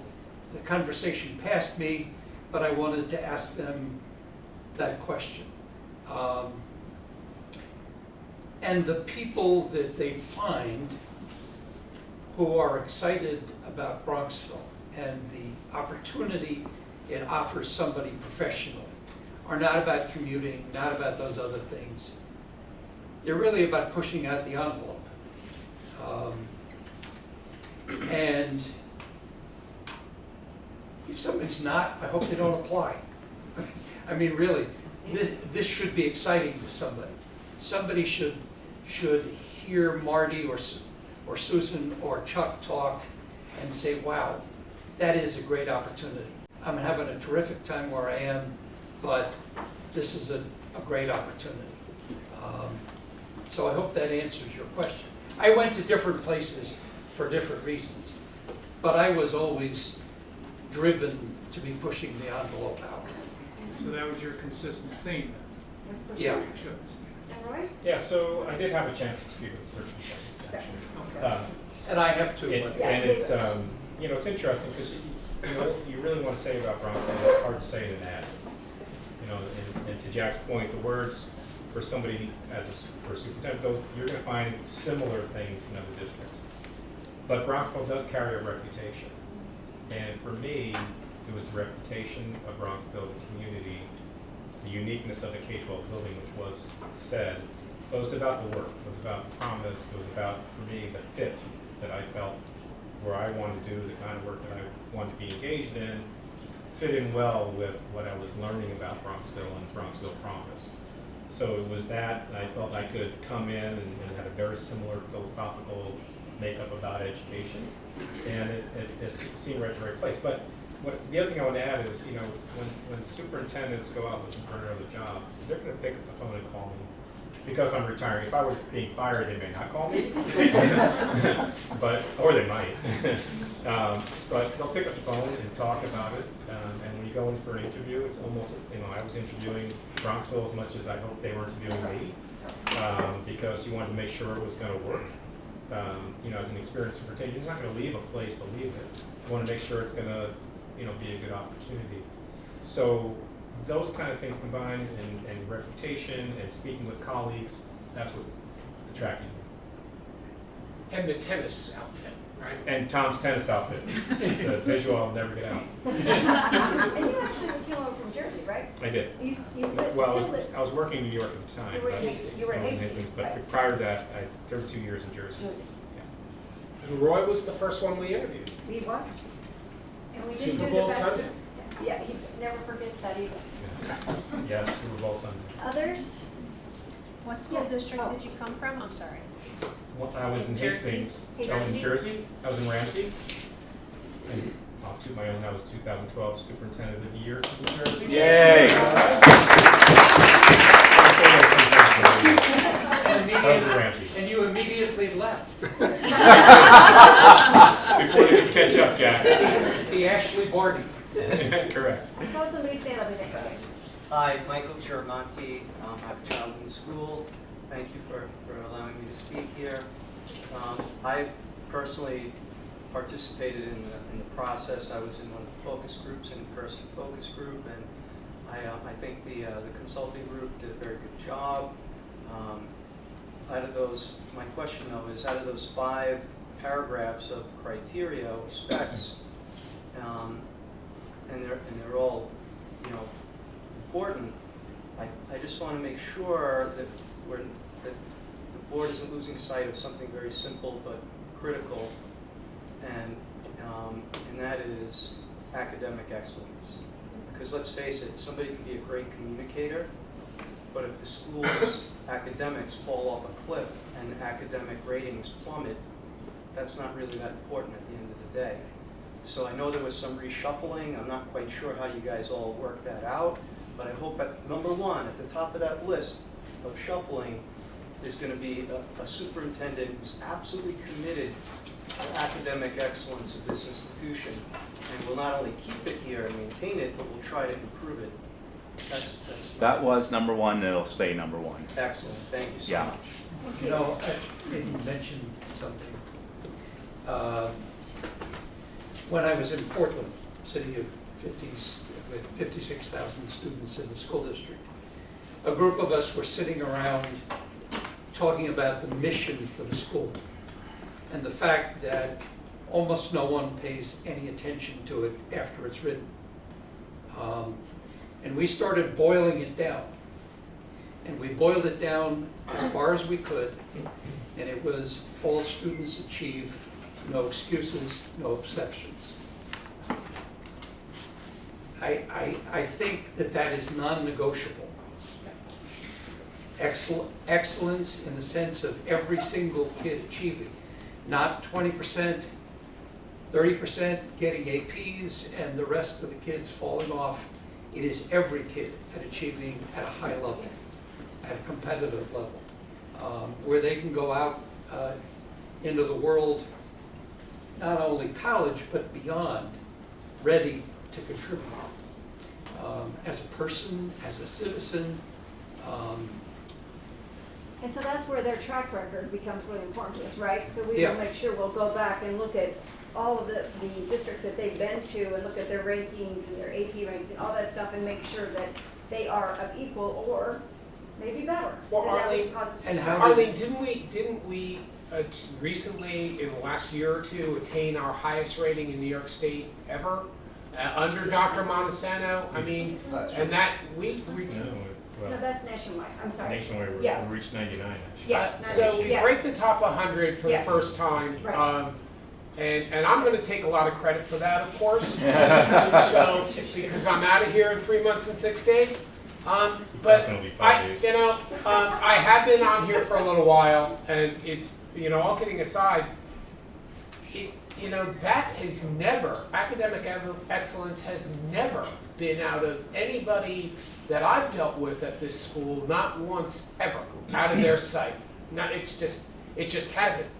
And I think when, Dr. Montesano's reading the rather impressive, frankly annoyingly impressive credentials of some of our young people and their accomplishments, making me feel bad and inadequate, but fine. I really stress that, because there have been some disagreements lately, okay? And there have been some different perspectives lately, and all that's well and good. And we haven't had U2 moments, which is all the better. But let's not lose sight of the fact that this school is really an excellent school. And if anybody says otherwise, they're full of shit.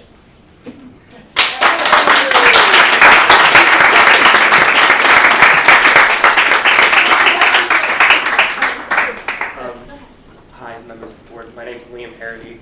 I graduated last year. I'm currently a student at Yale University.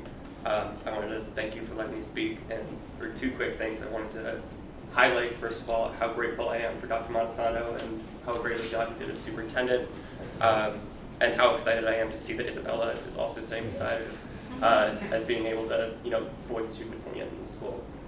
I wanted to mention two things about Bronxville that I really admired, and something that really, helped me, and the fact that leads to this next superintendent search. One, I believe, really is the fact that Bronxville does, to all of echo your points, really focus on academic excellence. And while I credit everyone in the school for that, I think there's a primary and outstanding effort to our faculty, to our teachers who develop such a vested interest in their students, both academically and on a personal level, which I think is very rare. And I think it's worth highlighting both how the members of our administration and all of our faculty work together to create those bonds for students. Secondly, I've watched these board meetings since my junior year of high school, long before anyone showed up to these meetings. I can have many of my friends attest to that, including my principal, Ms. Meyer.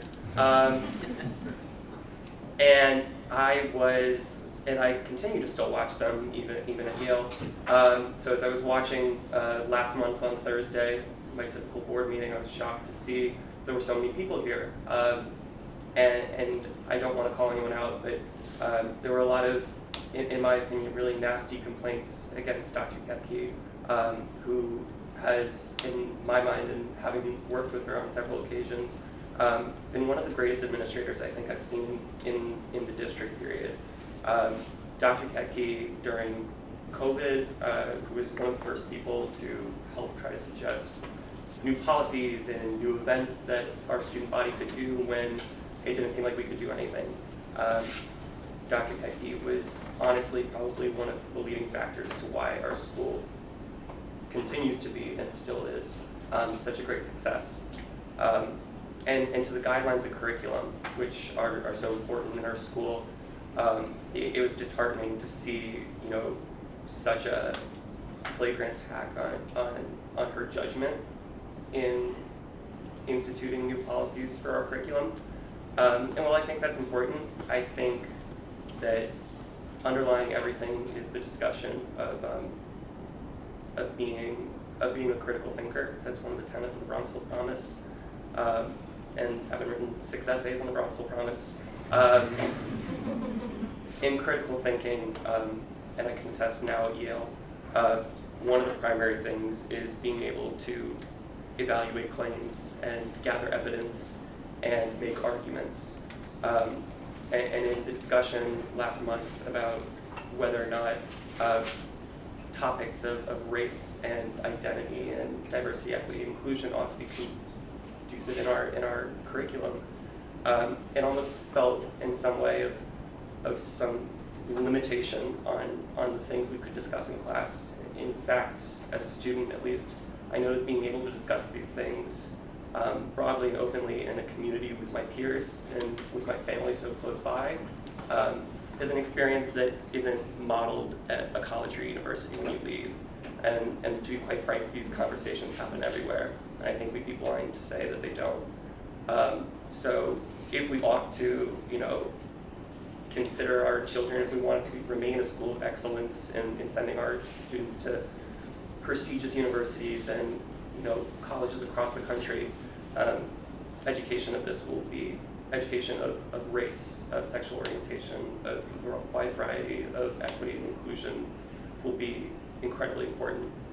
So I ask you all to, especially those who might have echoed the ideas of some parents from last month, to really consider having and trusting our really professional and really talented administrators in being able to adapt curriculum in a way that's conducive to all of our students. so that they can grow and really be at the best of their potential. Thank you.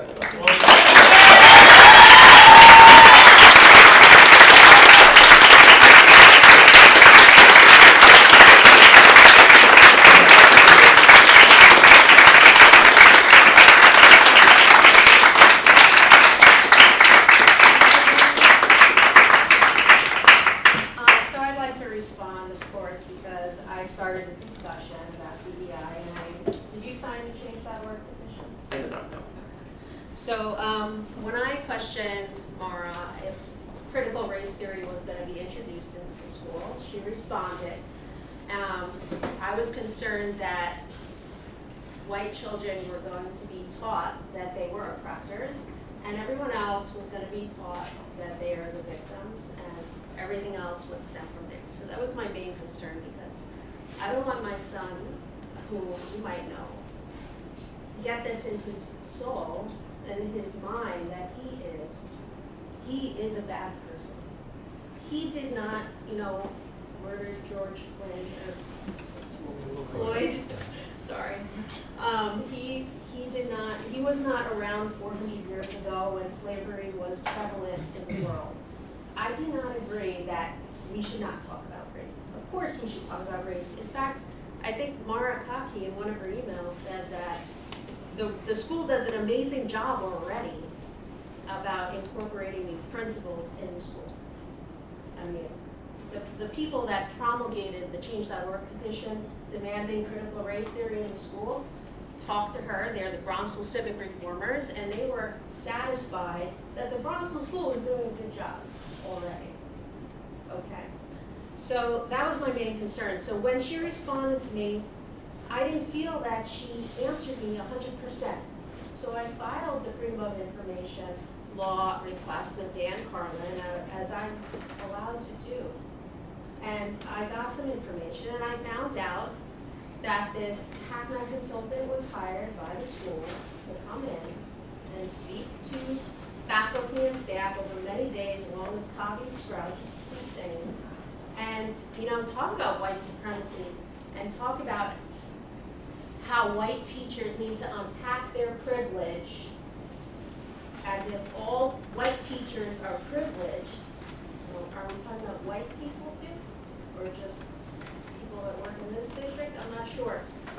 Unpack their privilege, and get off their high horse when they're talking about race. And it all seems so wrong to me to target white people like that. And I mean, as a person of Italian background, I know Italian descent, white Italians were treated like blacks earlier in the century.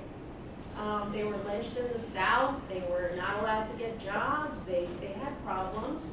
Irish too. I mean, we're lumped together in this white group of people. And it doesn't matter if you're rich or poor white. It's just all bad for you. You're just wrong.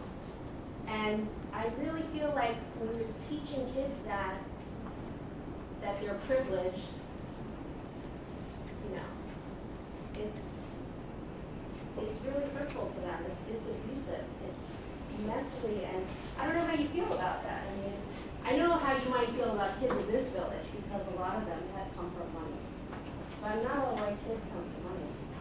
I mean, white people in trailer parks, they're not getting affirmative action because they're white.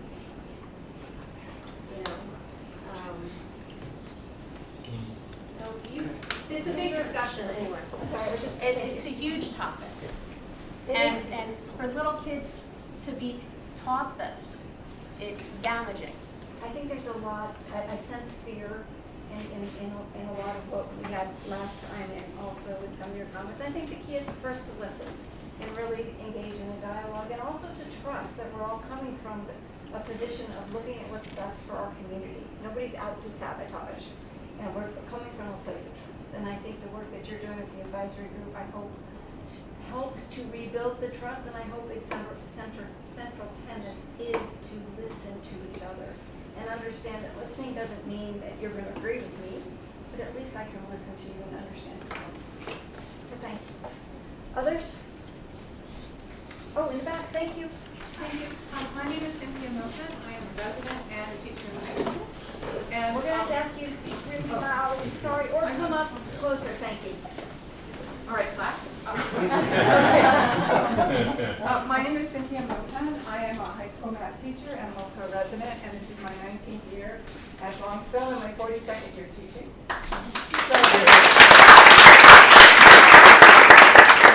The first thing I want to say is, when Mara Ketke came, she almost single-handedly straightened out Common Core math. So we all owe her a tremendous debt of gratitude. As a math teacher, I certainly do. So I did want to say that. The second thing is, I want to say is, I want to talk a little bit about teachers and professional development. Every administrator here wishes that they could do a professional development day and teachers would immediately go out and change the way they're teaching. That's not reality. So I was at those, they were Zoom for one thing. And what I heard was a pretty standard discussion of language, of microaggression, which I have known about, I've heard about, have had discussed for at least 35 years, the years I've been teaching. And like most teachers at that professional day, first of all, we were Zooming. We were all exhausted because we were Zooming and we were doing double time on lesson plans. And I can just tell you, it's like any professional development day. You go, oh, that's kind of nice to hear. Okay, now what's due tomorrow? What do I have to plan tomorrow? I am so far behind. So you really, I think we all really need some perspective about what happens when Mara or Rachel or Ann invites a consultant to come and talk to us. It's an opinion. We listen to it. Some of us pick it up and use it. Math teachers were like, oh, what does this have to do with equations? And also just to point out that the faculty of Bronxville are not stupid. They are not easily swayed. They're not woke. They're not particularly conservative. They're just people who think. They're also people who care a lot about children. And I do not know a single colleague who would teach a class and make children hate themselves. And in fact, one of the professional development consultants we had, or one of the meetings we had for the high school teachers, was how to have discussions in class to give students room to voice their feelings. How to allow children to have discussions without forcing a belief on anybody, but making room for diverse opinions. And that's where my colleagues are mostly coming from. Thank you.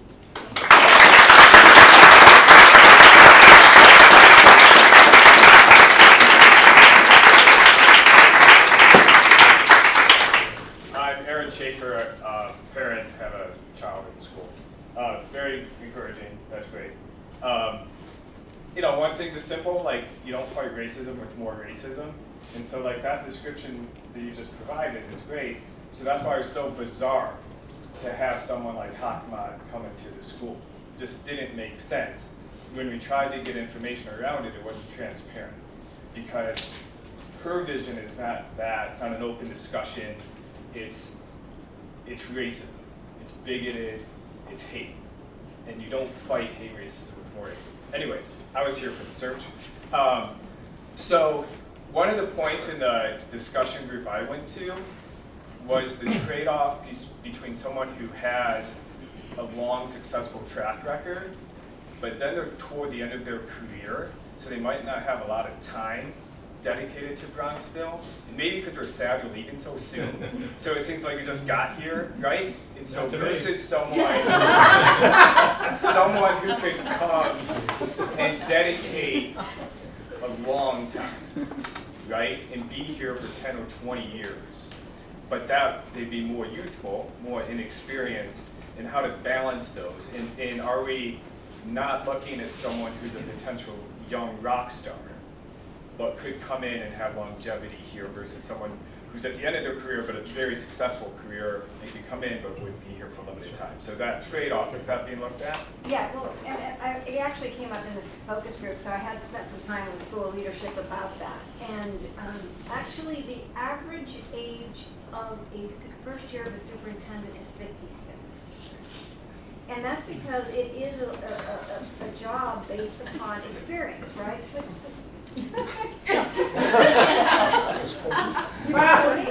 Oh, what an such an overachiever. Yeah, right. Stupidity, overachiever. So you usually start, of course, as a teacher. You started as a teacher, correct? Yes. And then you go on and become a principal, and then you go into what they call the central office, and you become like these individuals or professionals or central office employees. You probably spend some time as an assistant superintendent. And then you ultimately make the jump to the superintendent. When we were interviewing Roy, we actually interviewed several assistant superintendents thinking, okay, do you take the bet that they'll make a good superintendent? And we ultimately included that given this community, its sophistication, its education, you really need somebody who's kind of got some chops and got some backbone and grit.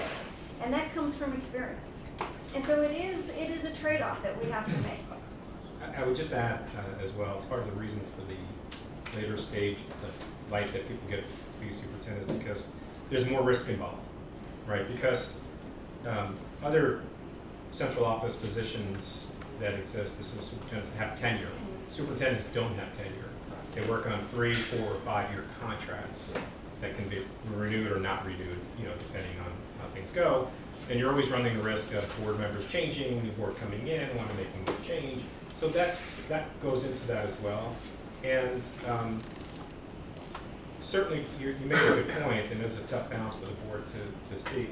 But just because someone's young, it also doesn't mean they will be here, 10 plus years either. They could be looking for larger school districts. Who knows, right? Or it just doesn't work out.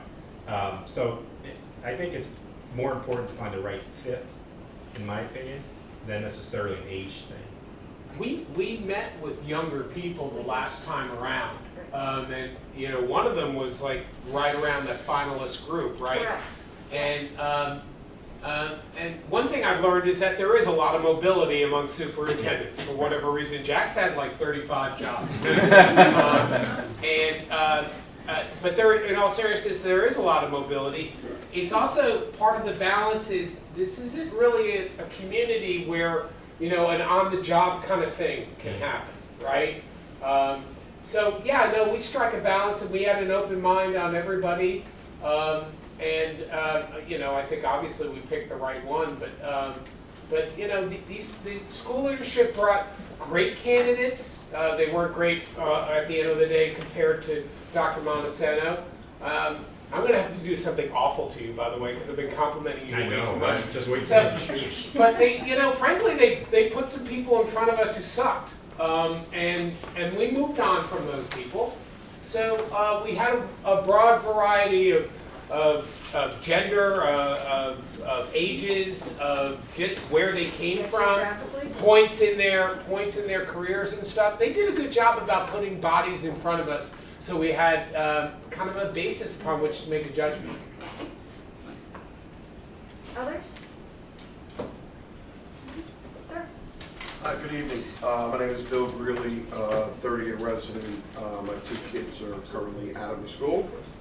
I just want to comment on the superintendent search. There's been so much talk tonight about the Bronxville Promise. I think the trustees owe it to the community to take a page from the Bronxville Promise. That is, under Innovate, it says, recognizing the opportunity for improvement, taking risks to create solutions that add value or serve a need. That is, I think the school should practice what the promise preaches and expand the superintendent search beyond those in the education sector. Given that countless talented managers / executives in the private sector have successfully made the jump from one industry to another, why not broaden the search to private sector executives? If we were looking, of course, for a physics teacher, we wouldn't be contacting English teachers because their roles are so specialized. What we're looking for is a top-notch administrator. And so I don't think it's necessarily someone who has to have a background in the education sector.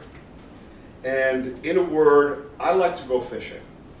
When I fish in a pond, I don't catch many keepers. When I fish in the ocean, I catch bigger and much better fish.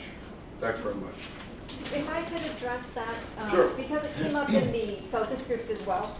So I did reach out to the school's attorney to understand really what were the constraints that we're dealing with. So generally, we do have to hire an educator because the New York State law requires superintendents to hold proper certification, and that's called a school district leader certification. And that comes from usually a master's degree in education, 3 years of teaching experience, and then passing these examinations. A school district can petition the Commissioner of Education for an exemption. I remembered Kathy Black, I believe was her name, was an individual in the New York City system that they petitioned and were granted an exception for her. And that was because of the size of the areas within the city that she was dealing with, and the fact that there would be such a solid group below her that would have the Masters of Education, et cetera. Our attorney was very clear with me that she thought a school our size would not be able to receive such an exemption. Yeah. So, thanks so much. I appreciated the question originally, and we did the research. Thanks so much. Thank you. Isabella, sorry. I know, I just wanted to quickly touch back briefly to something Ms. Maupin said. First of all, I really appreciate everything you said. Ms. Maupin was one of my teachers and I loved her. But back to what you said about training teachers about how to speak to students. I've been at Bronxville since the 1st grade, and obviously much more sensitive, heavier topics come up a lot more towards high school, but throughout my entire time here, I think I've participated in every class in very open and inviting discussions. And I think teachers are very, very encouraging of that kind of thing. I remember even like walking out of assemblies or specific conversations in classes and being really impressed with the kinds of conversations that me and other students were able to uphold and keep going, and like teachers had to stop us at the end of class because the class period is over, but we have so much momentum and just want to keep discussing things. And it's also like a learning opportunity to learn from other people's opinions and what they have to say. And you learn a lot about a person and about whatever you're discussing. And I just think that's a big part of the academic excellence, is the kind of open discussions that we're like so eager to have and so encouraged to have. And that's something I really appreciate from my Bronxville education.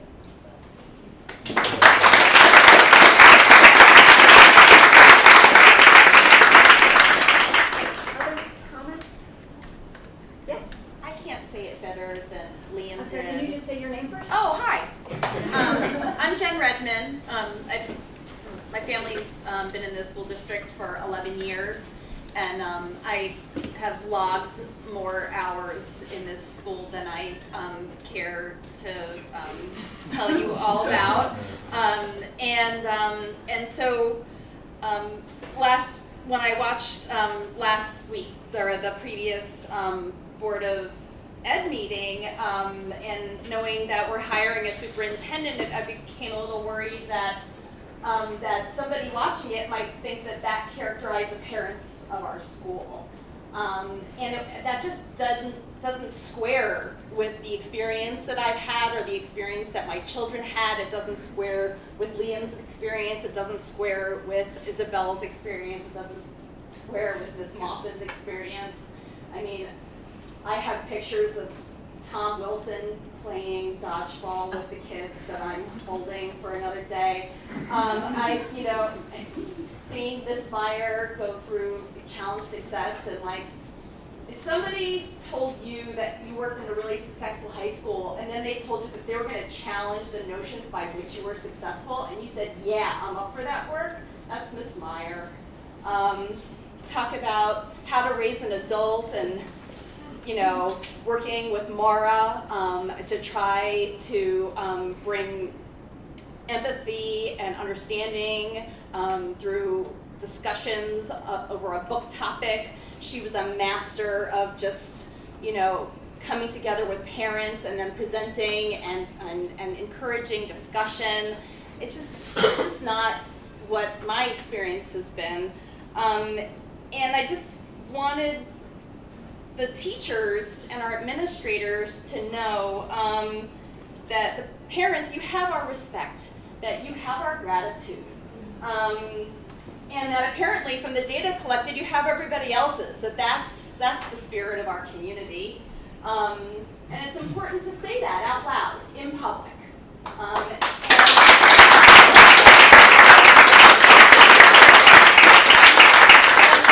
it's also important to say that we respect your expertise. We respect your professionalism. We respect your humanity and your dignity. You've earned it. And you have the right to do your job without fear and intimidation, and that those are not acceptable qualities in our community. Open communication, collaboration, calm, community building, common ground.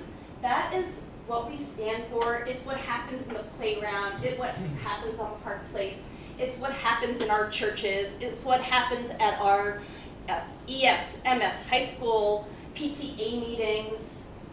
That's what happens. And that's what we're about. And we should continue that tradition. Thanks.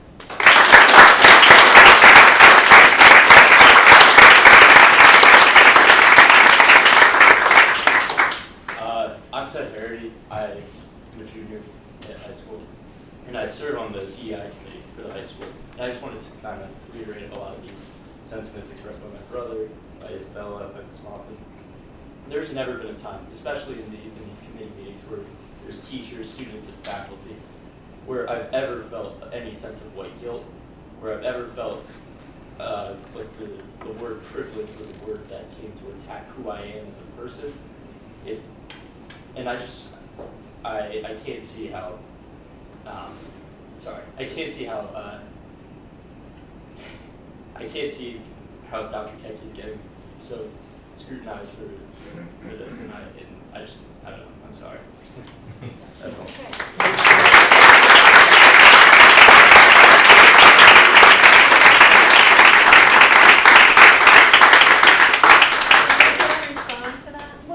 I don't want us to have a debate. Can I ask for a moment? Do we have any in the queue?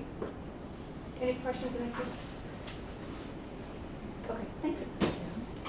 Okay, Please. so the reason why, I agree, the community should be nice and everyone should get along, right? But the consultant that was brought in, that was recommended to the school, and who was hired by Dr. Kaki, was promoting a feeling that whiteness needs to be eliminated, that the words associated with whiteness, and it's all in the foil, it's all in the documents, words associated with whiteness need to be eliminated, and excellence, which we've been talking about all night, is one of those words in her presentation. So she had been giving these workshops over a period of time. So that was the issue. We were worried as parents that teachers were taking this and putting it into the curriculum. Now, I'm so glad that teacher spoke and said, you know, we analyze this information critically, and we look at it, and we make our own decisions. You know, someone brought that consultant here, and they're in the room, and I'm not going to point that person out, but, you know, that's why we had that issue last month. That's the reason. I mean, Hey, I may, just for everybody's benefit, the consultant was here, as I understand it, for a total of 3 hours. I just want us to keep that in context. And she was here for 3 hours. So all in a row or different I days? understand it was 2 different. I don't think it matters, but It was a while ago, wasn't it, Arlene? Okay, so it was a year ago. Dr. Montesano, you formed this committee for the purpose of an ongoing discussion with anybody who wants to have that discussion, right? I mean, and I think we're all for open and getting, you know, having frank discussion on an important topic. Correct. Right? And I do believe it's important that everybody is given the space to be critical thinkers. I think Mrs. Moffett made a great point of that. I've attended those DEI sessions for other boards I've served on, and I looked at what she did, and to be honest, it's exactly what I heard down in North Carolina. And it wasn't that it was funneled into me. I took what I needed from it and moved on, and I just as Mrs. Mountain said. So I think for us to move on, we need to let go of that. With all due respect, it's time to let go of that. My name is Elizabeth Rainwell. I have 2 children in the school, and I just actually want to reiterate what you're saying, Arlene, which is that I think we're all coming to this room. We care so much about our kids, about the future of our school. I think something that's so important for us to keep in mind is our future superintendent is watching this. Our children will watch this. We will watch this in history. And something happened last year. Some of us agree with that choice, some of us don't. That's great in a community that we can talk about that. But I am so worried about what happens in the future. I think maybe that's something that can unify all of us. We don't know what's to come in the 21st century. Challenges will come our way, our children's way. And I think it's vital that we learn to accept the things that have happened and to move on. We may agree with them, we may not, but I'm so concerned that the superintendent may be watching this and wondering what to do in a community that can't move beyond a choice that some of us agreed to and some of us didn't. If we can't show that as a community we can accept each other's differences and